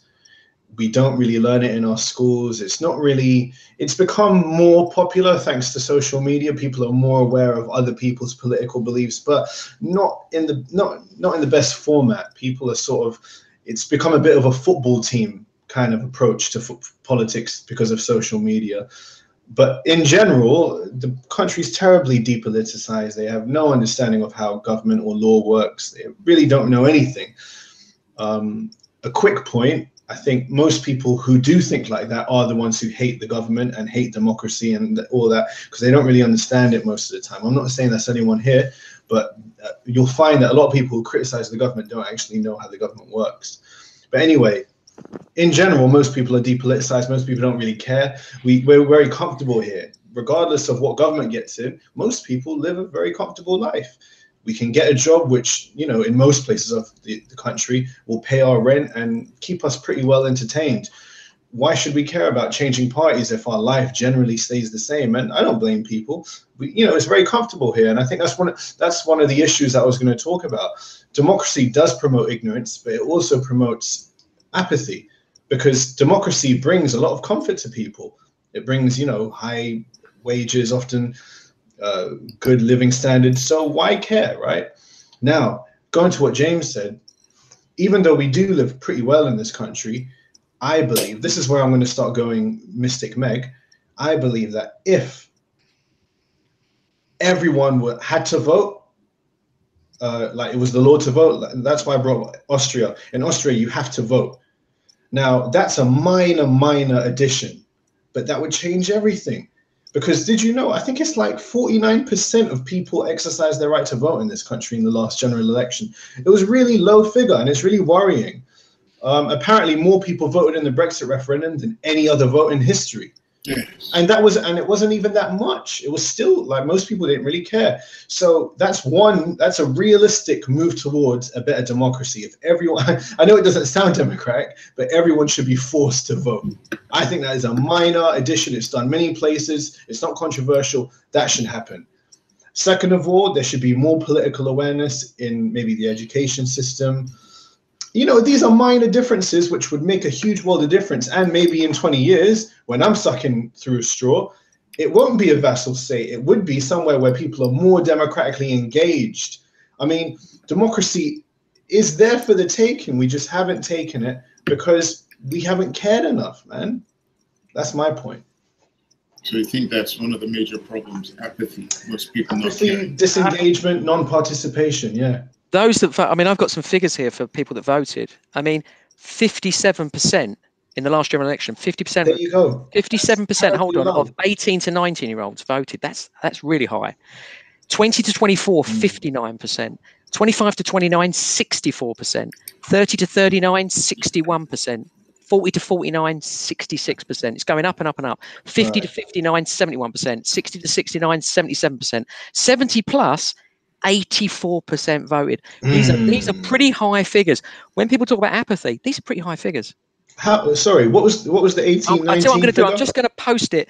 The 18 to 90 figure was obviously the lowest. It was 57%. I'm just going to post this into the chat so that other people can look at these figures. Very interesting. But by any measurement, they aren't high numbers.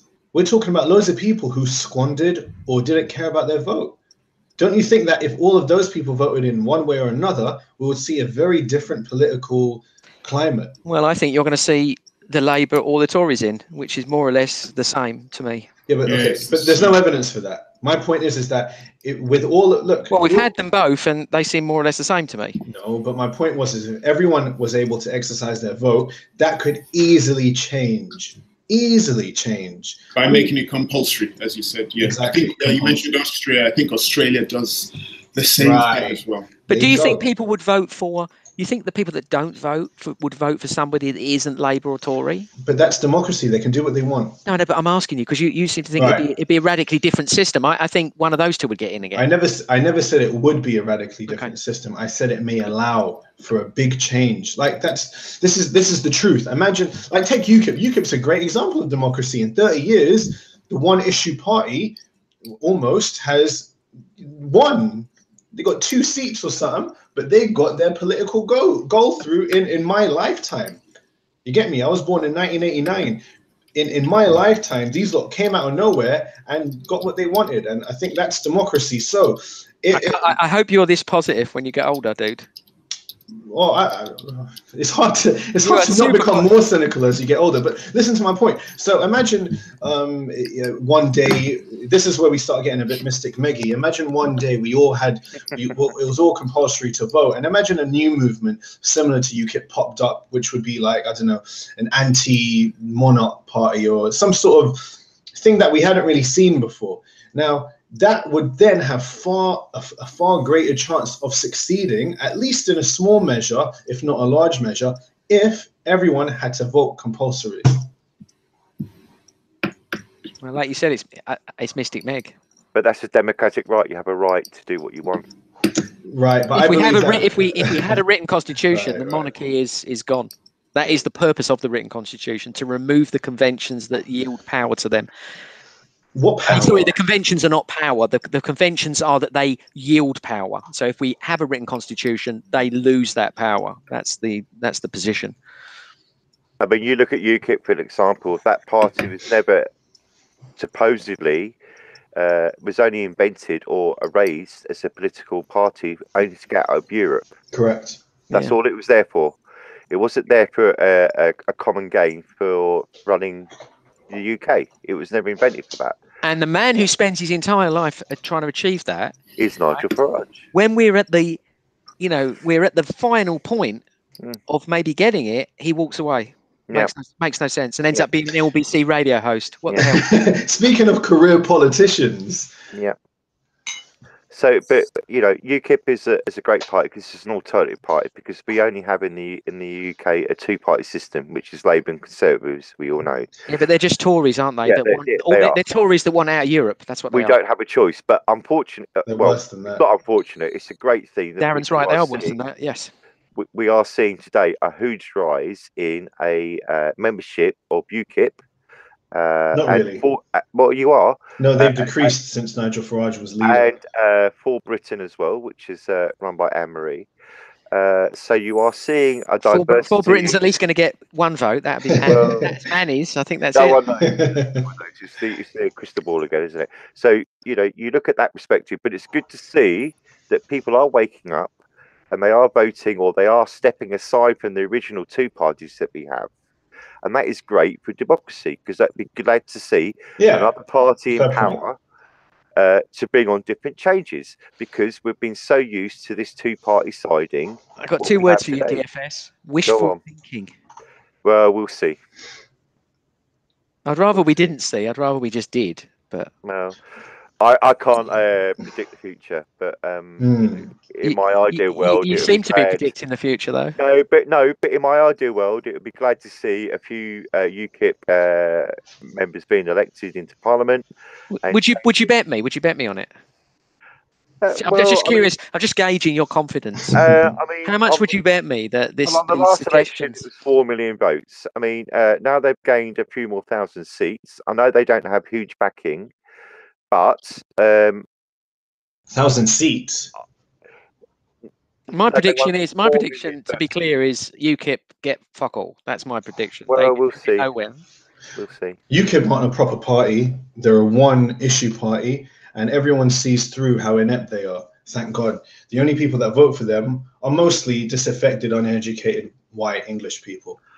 And hang on a moment. That's no foundation. I can't believe we managed to get. I can't believe we got racism. That's a bit unjust to say that. Racism. No. I'm completely. How am I wrong? I said in general. Am I not? Am I wrong? Okay. I mean, let's be honest. I mean, that's who they are. If we're talking about demagoguery, well, you might be right. You'd have to good at that. You'd have to bring some evidence for that. I don't think when you go put your ballot vote, people, you have to give your IQ when you put your cross between any member you want to vote for. Only you did.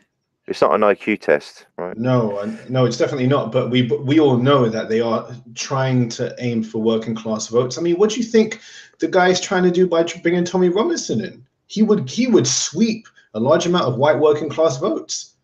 And what happens? Nigel Farage don't like it, and so he damages the reputation of the party by trying to dethrone the leader. Got to do with UKIP now? He tried to become leader again. I would be quite clear on this and say that Tommy Robinson will reduce the UKIP votes, and also he will massively affect Anne-Marie Waters, because they both stood on a platform, Gerard Batten and Anne-Marie Waters, with Tommy Robinson. We'll see. And it will massively affect their voting. Well, in any case, they're a terrible party, and if you vote for them, you sort of validate. Well, I'm certainly not going to vote Conservative, and I definitely won't vote Labour. So who else? Well, that's a shame, because Labour's the only one with the leader who isn't a career politician. He's a socialist. That's not a career politician, though, is it? He's a socialist. It's not a career politician, though. And besides, if you vote for UKIP, you know they won't take government. They won't become leaders of the country. They're going to take government in the next election, but they definitely won't, and they never will. Do you know why? Because in their party, you have people. You have listen to this. This isn't even a lie. You have members of the party who have punched each other and given concussions to other members of the party. Well, the Conservatives have done that when they're down the pub in the House of Parliament. That's why I'm not voting for the Conservatives. So. Exactly. You got me there. Yeah. You see what I'm saying? These people are inept. You're not surely saying you're not going to vote for them because one guy punches somebody. Bro, come on. This is indicative of the kind of people that run for office in the party, man. Look, man, we can say bad things about all parties, but when this party is so small and already a couple of them are fucking having punch-ups and getting concussions, oh, man, it's a failure, man. You are a complete laughing stock. But this is politics. This is what it is. This is democracy. This is democracy. What you're doing, you're basically saying, this is exactly what they do. It's like, don't vote for them because one of them got drunk once. No, but it's not that. No, but come on. Do you not see what I'm saying? No wonder you like the current system, man. That's how it works, what you're promoting. But that's I guess a byproduct of democracy is poor quality, because in a democratic system, political or economic, you can get good products or bad products. Garbage in, garbage out. Correct. And what we've got now then, and they're really good, aren't they? Garbage system. Not at all, but UKIP, I mean, are clearly sort of like bargain bucket politics, isn't it? A bit like Poundland, yeah. Correct. Whilst you're on the subject of white working class, I would say that none of the parties represent the white working classes. But UKIP certainly think they do. Darren, I voted UKIP the last election, and I would vote UKIP again. Does that make me stupid? No, it makes you inept. Oh, it makes me inept. I think that's a polite word for stupid. I'll be fair. No. I mean, look, man. I've seen very intelligent people argue for UKIP. I've never seen an intelligent person argue for a Tory, so I'll give you that one. But I think if you take, but it's my right to vote with who I want, though. 100%. I would never criticize you for voting using your vote. Not inept, really. Then is it? He's not going to criticize you. You don't even criticize this corrupt system. No, I think it is inept. I think it is inept when you got a party who are just sort of cannibalizing themselves to become leader. You got a party who are so desperate they're willing to take. So to be fair, Darren, basically anyone who doesn't vote Labour is inept. You think? I think in the current climate, yes. I wouldn't get caught dead voting for Theresa May. I wouldn't get caught dead voting for Gerard Batten. I wouldn't get caught dead voting for, what's his name, the Lib Dem guy. I hate them all. But Jeremy Corbyn is someone, A, who's principled, B, is not a career politician as many are. He's, bro, man, like if you want a better country, vote for Jeremy Corbyn. The facts are there. Okay. I can't speak for many of the Labour politicians. A lot of them are terrible and inept themselves. I would never defend Labour as a party. But Jeremy Corbyn. Well, you just said you would vote for him, so you're defending Labour, then, aren't you? No, I'd vote for him, but I can't. What I should have said, I can't defend some elements of Labour. I mean, look, at the end of the day, but Corbyn's the be all and end all. He's like a demigod. Not really. He's lost a vote of confidence against. Right. I mean, it's not like, but that only says something about the party members and not him. These are people who love Blair, man. They got pictures of Blair in their fucking bedroom. Do you think Tony obviously Blair was there's going to be? Was he a good person? Oh, good leader, I should say. I disagree. You've got a pause? You've got a pause for that? Well, I mean, come on. Let's keep it real. Do you think he was the good Labour leader? No. No. Do you think Gordon Brown was? No, probably not. I don't really know much about what Gordon Brown did. Why vote Labour then? Because of Jeremy Corbyn. Because you asked me. Because, like I said, in the current climate, it's quite. In the current climate. I mean, look, every election's different. You know. The man who wants to get rid of Trident. Yeah. Okay. Fine. I'm acutely aware. That's a minor point. Preston has remained quiet for virtually all of this. I think Preston needs to, say what he thinks. Yeah, let's hear it. You've been on the sidelines. I'm going to start calling you Manny. What's going on? You're on the sidelines. I was fascinated by it's a very clever tactic. I wanted to get everybody's opinion, which I got. I was interested. I think it was Darren mentioned voting for Labour because of one man, Jeremy Corbyn. Yeah. Which I thought was close to demagoguery or populism. How is Jeremy Corbyn a demagogue? Because, as we've seen with Theresa May, simply being the leader of a political party does not mean that you will have a say. There are members in your political party who could actually gang up against you and circumvent anything you try and implement. And you've seen that with Theresa May. So you might like, what's his name, Jeremy Corbyn, but every time he tries to implement a policy that you like, there might be a lot of Blairites within that party who will gang up and stop him from doing that. There's no might about it. It's a fact. Yeah. So you will end up putting in a political party that is not actually going to do what you want it to do, Darren. Sure. And I'm going to bear the brunt of that because I do not support the Labour Party, but I'm now going to have a whole bunch of Blairites ruling over me, implementing decisions which I absolutely despise. And it's because people like you decided to vote for one man, Jeremy Corbyn, and not take into consideration the whole political party that he's supposed to represent. And Darren actually called other people inept. Well said. Yeah, you're right about everything you just said. But I think there's one word that we haven't brought up in this conversation so far, which is pragmatism. Oh, God, here we go. What? You didn't need to bring it up because you've been espousing it for the last 2 hours. Yeah, because look, I mean, like I said, I keep bringing this thing back to reality or what could be. And in the current system or in any sort of Western democratic system, you have to be pragmatic. Now, you can't just cry every time there's a general election because things aren't going your way. You have to exercise your... Look, man, you're only going to be on this earth for about 70 to 80 years, if not less. Like, you can't wish your whole life for changes to occur, which seem to be quite impossible changes, a whole revolution of the system. So I believe personally that pragmatism is required. You get me? And so keep the monarch. Keep the monarch. I know. I think that's neither here We're or in the there. 1200. We're in the 1200s. We keep the monarch. We don't write any Magna Carta. Just keep it as it is. No, let's be pragmatic. But that's something else. So what I mean about pragmatism in this case, in the current climate, is now let's do a little democratic poll between the four of us. Which one of you would like to see the Tories remain in power? No, I do not support the Tories. Never have, never. Neither do I. Next one. Next. Okay, good. Okay, I got you lot. Now, this is where pragmatism comes into play, and where I think it comes into play in my favor. Because what you're saying is beginning to sound suspiciously like tactical voting. I know. Darren, are you going to give me a none of the above so I can tick it? Okay, I'll keep quiet and let you continue. Okay. This is pragmatism, right? Now, the only party that has anywhere near a chance to dethrone the Tories is Labour. We all know that, right? Correct? We all know that. Okay, I cannot disagree. Now, this is why we're in the mess we're in. Because of this. This is what Preston started off the show with. You guys have already agreed that you would not like to see the Tories remain in power. So we'll have Labour then. Yeah, why not? But you've already said that you don't want. This is what got us Blair. This is what got us into the fucking mess in the first place. Well, I would have preferred Blair over Michael Heseltine. Okay, let's be gentlemen. Let's let Darren finish. Yeah, so let me just conclude. So pragmatism. I don't want the Tories in. Okay.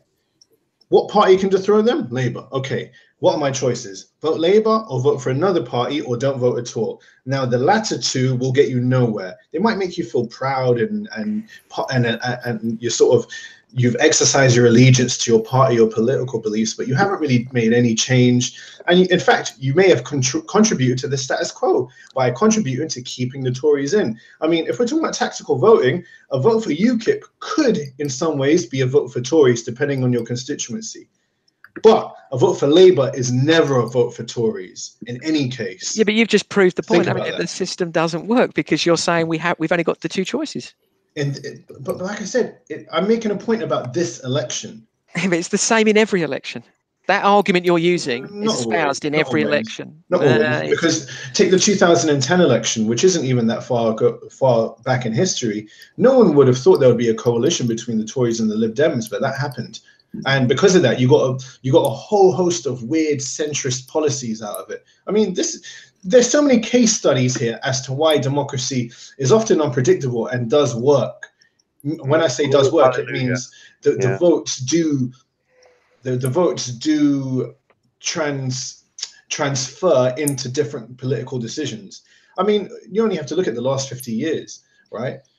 But anyway, so my point is about this election, though. I'm not making a general point about Labour. My point is about this election.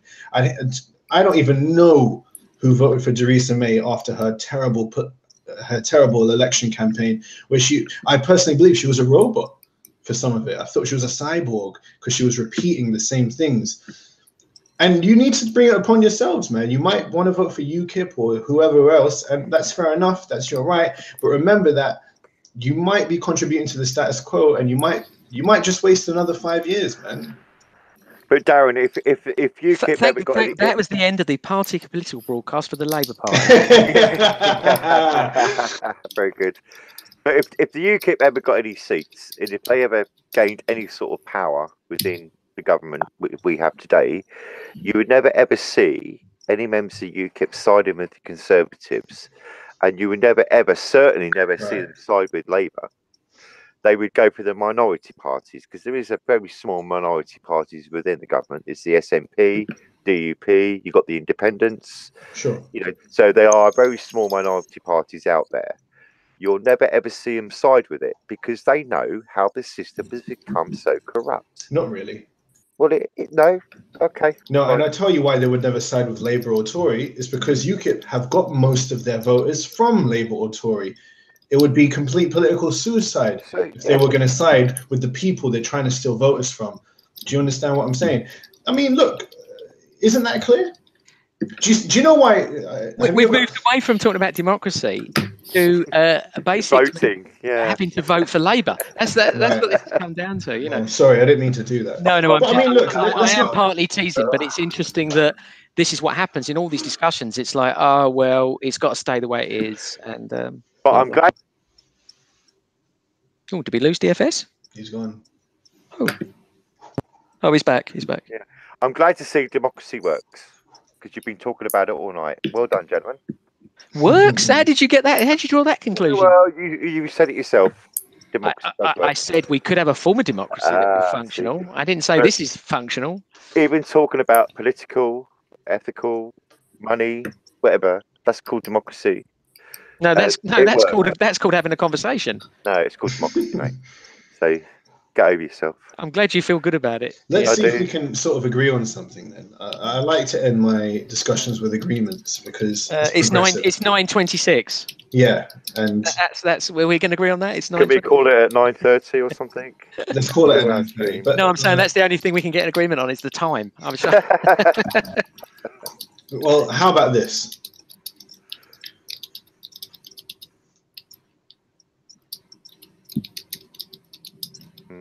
Waiting.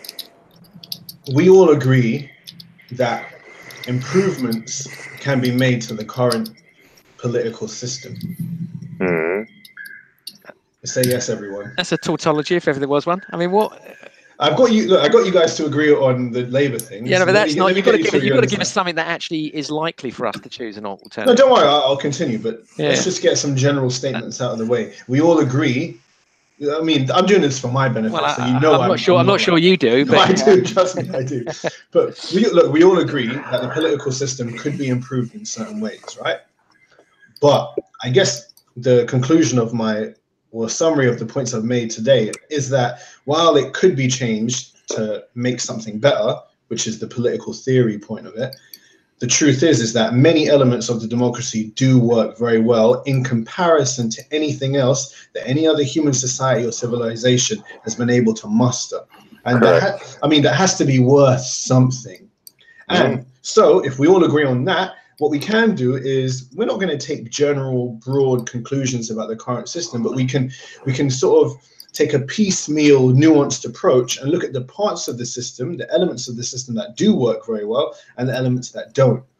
I would not agree to that statement. That you just see, that's where you're dangerous. Because if you don't, first of all, I'd have to look at every other country, because I think there are parts of other countries, for example, that are run better. Well, thank you. Parts. That's all I wanted you to say. Parts. So if you can do it to other countries, you can do it to this one. You can look at this country and find parts that work very well.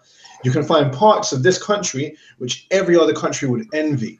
You know what I mean? And that like I said, that has to be worth something. So once we have identified the parts that do work, we can then really focus and pinpoint the parts that require change, man. And I already said earlier, I think compulsory voting would really help this country, man.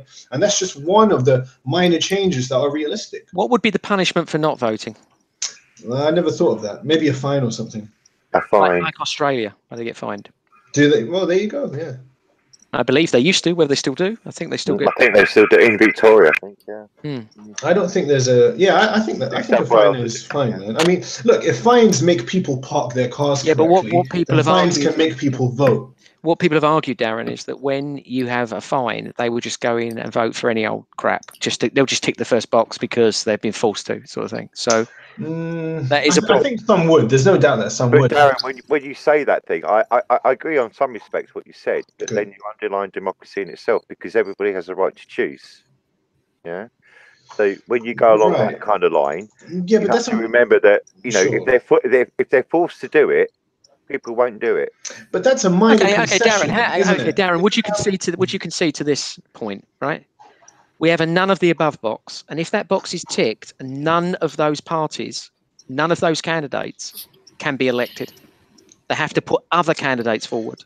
So let me just get this right. If the majority of the constituency all said none of the above, I want proportional rep, so I'm saying one vote. No. Let's stick to how the world is. Well, it's going to be difficult for constituencies, but if you do have constituencies, then if the majority of the constituencies vote none of the above, then they're forced to front new candidates, new policies, new manifestos, new candidates. What's wrong with that? I'm sure that could work. Yeah. I think you get a lot of ticks for none of the above.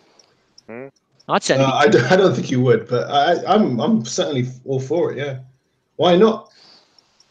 Well, that's a bit of agreement. Yeah. Preston? Democracy in its finest. Well, I don't know. I mean, what I've heard, we've all agreed on certain things. I like the idea of compulsory voting. I like the idea that those who don't take part will be fined. I also like the idea of, well, this is what I will always harp on, get rid of first past the post. Make it much more direct or proportional. So you've got making it compulsory, punishing those who don't take part, changing first past the post so it's more direct or proportional representation, and I get rid of gerrymandering, and whoever he is. Yeah, get rid of that. So, but there's the other thing: constitution, writing up a constitution. Yep. And, definitely, 100% agree. Would that? Can we all agree or disagree with that? No, we can agree on that. I think I can agree on that. Yeah. Would that then mean that we get rid of the monarchy? Yeah, well, it would depower them for sure. Might happen. Yeah.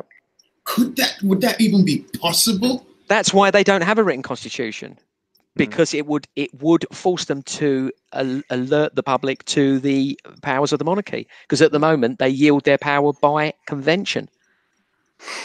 But you do know in this country there are a lot of royalists, who love the monarchy. Yeah, many. Well, why do you think when you go to court or go to a coroner's office, it's always the Royal Courts of Justice, the Royal Coroners, the Royals?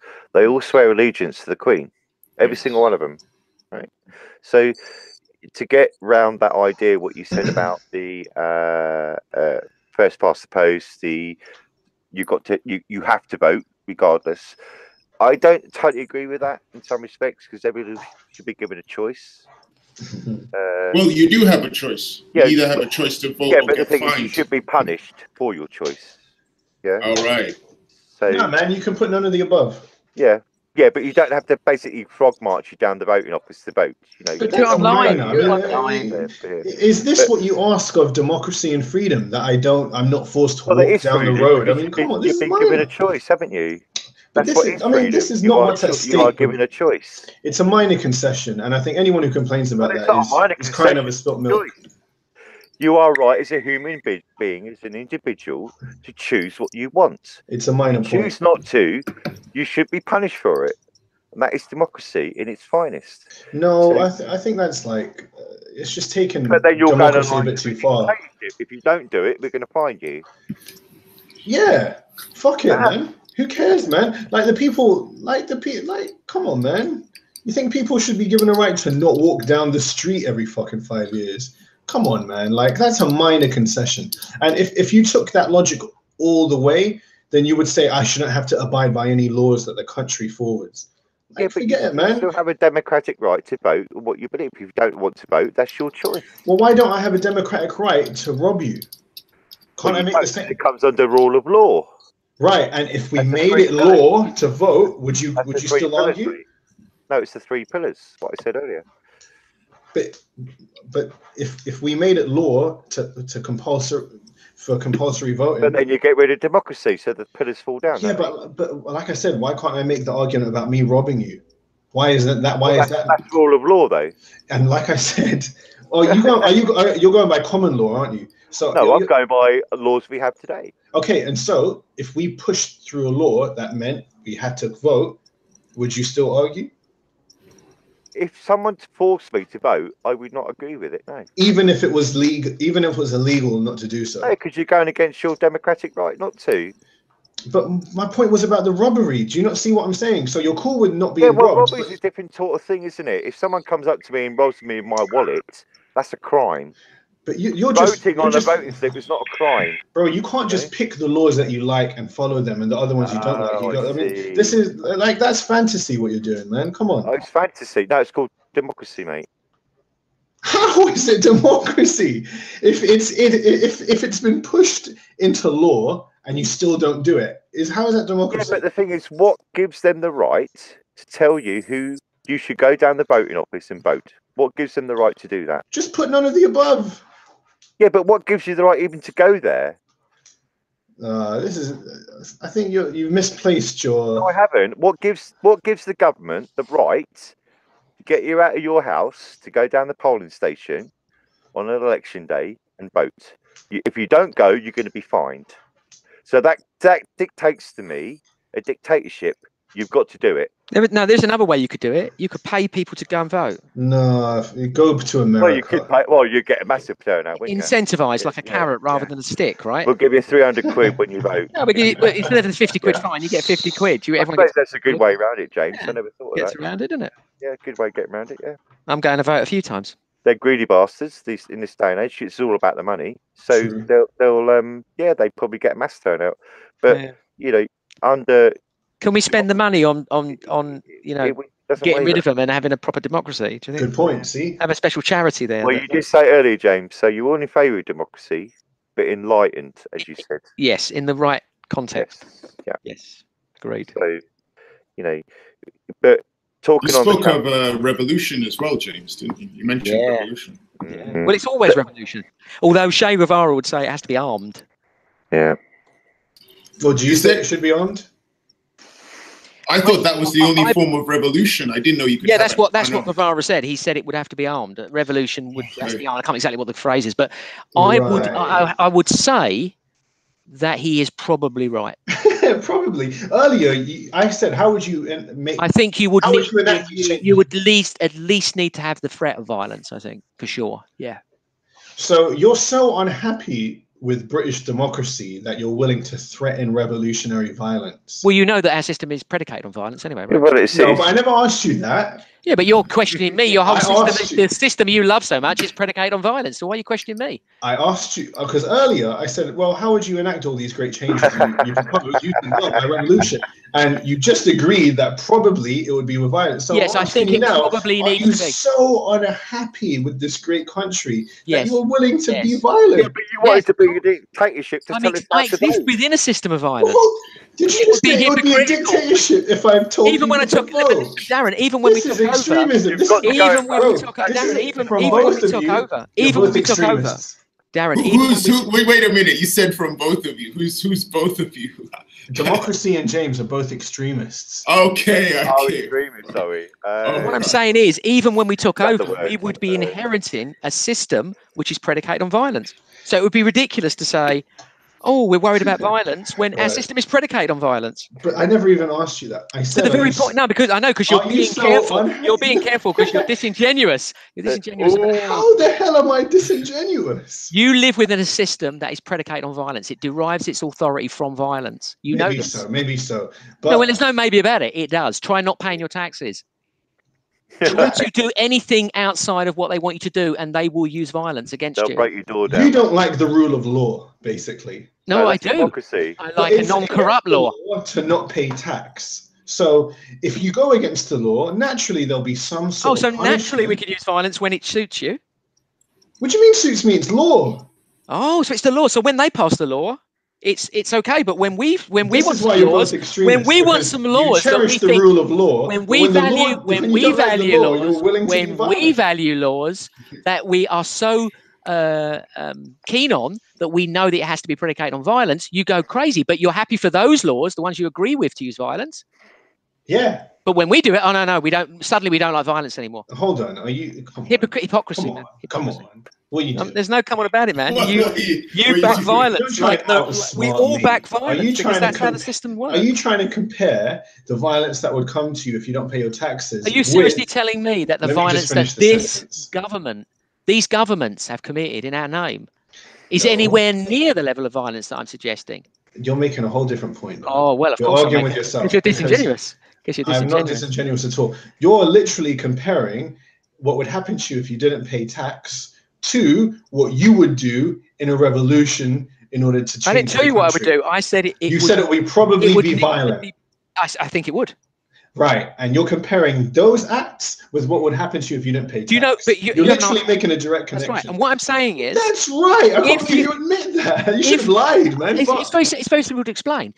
If you do not intend to remove them from office, they will not go. They will not go. Right. If you just go down there, you can take 1 million people, like the Iraq war demonstration. You have 1 million people on the streets. You can have 10 million people. You can march all you like. They will not shift unless you physically remove them. I'm not saying you have to hurt them, but I'm saying that is a violent act. If you go in there and take them out, that's a violent act. Right, I agree with you that Che Guevara said that violent. Yeah, so that is my point. My point is that I believe that they would not go of their own fruition. That's your. I know that's your point. You asked me. I'm telling you. Yeah, and that was your point. But my point is, are you so unhappy with the state of this country that you're willing to murder the people in government? Bro, I didn't say murder. You see this, you're disingenuous again. I said physically remove them from office. You've taken it to murder, and that's because in your mind, that's what you saw. You saw murder, you saw hanging. My bad. Exactly. So you would use violence to remove them from office because you're that unhappy with things. Yes. Yeah. Extremists here. Don't invite him on the thing again. No, it's called democracy, mate, and they're undermining it. Democracy? Yeah, it seems like we all have our own individual definition of democracy. Because according to you, democracy is marching into parliament and physically removing Theresa May from government. That's what you're saying. That's democratic. Is that what you're saying? Yeah, why not? Yeah. Why not? Well, that's if the majority of people support it, which is what it would take. It would take the majority of people to will it. You have to remember, they work for us, right? Right, and so you can go and. So what would you, Darren? What do you suggest? What do you suggest is the best policy? Bro, when you have a group of people in a, if you've got a system. I wouldn't do that because and that's why you that makes two of us aren't extremists. If you listen, Darren, this is crazy. If you have a system, right, any system, and you have a tiny group of people that are exercising power in that system, right, and they will not shift without force, like any criminal organization, criminal gang, you would enact violence against them. You would at least physically remove them from what they're doing, possibly incarcerate them. You would do it. You would do it. You would do it. And Darren, can I? You support. If I questioned you, you would promote a system of violence like anybody else would. You're disingenuous. That's what they're like. They sell the system. Bro. They are violent to the core. And Darren, can I reiterate what I said? I don't get your logic. Go on. Democracy is a system of rules by laws. Correct. It's not run by individuals. Right. Correct. Democracy is not governed by people. It's not governed by individuals. It's ruled by people. But that's what we have today. The Magna Carta came about by violence. You know that, right? The suffragettes, it's all violence. All the changes of violence, violent acts. Sure. You have to remember that it's run by rule of law, but not by the individual. So when you have certain people in our government today doing what they do without the care of the people, that's not democracy. So we have every right to overthrow them. If we go for it. Yeah. You know, that's what you say, bro. Exercise your democratic right.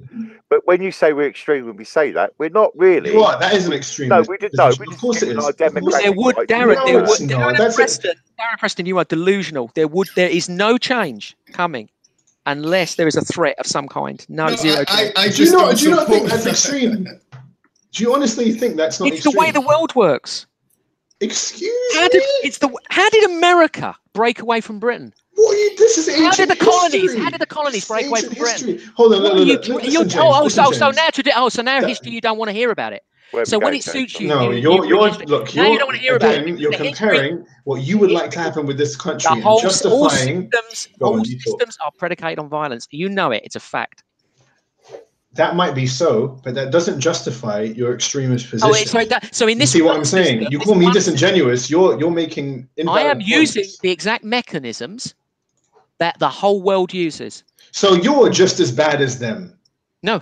No. Oh no, you're not. Oh, okay. You use the same system. So you're saying that police officers, when police officers use force against you're just criminals, incriminating yourself. You're saying that when police officers use force against criminals, they are just as bad as the criminals. That's your argument. No. That's exactly your argument. No, you are so confused with what you're saying. You think that I'm saying what you've said. I'm going by what you're saying. You said the mechanisms that I'm going to use, etc. Darren, you're either a pacifist, and that's fine. You can hold that view. In which case, we cannot use violence for anything ever. Go on. Or you agree that the authority is predicated on violence, which it is. And how do you deal with criminality? I'd be willing to reply if you let me actually speak. Go for it. And while you're at it, you can tell us how we deal with the Nazis.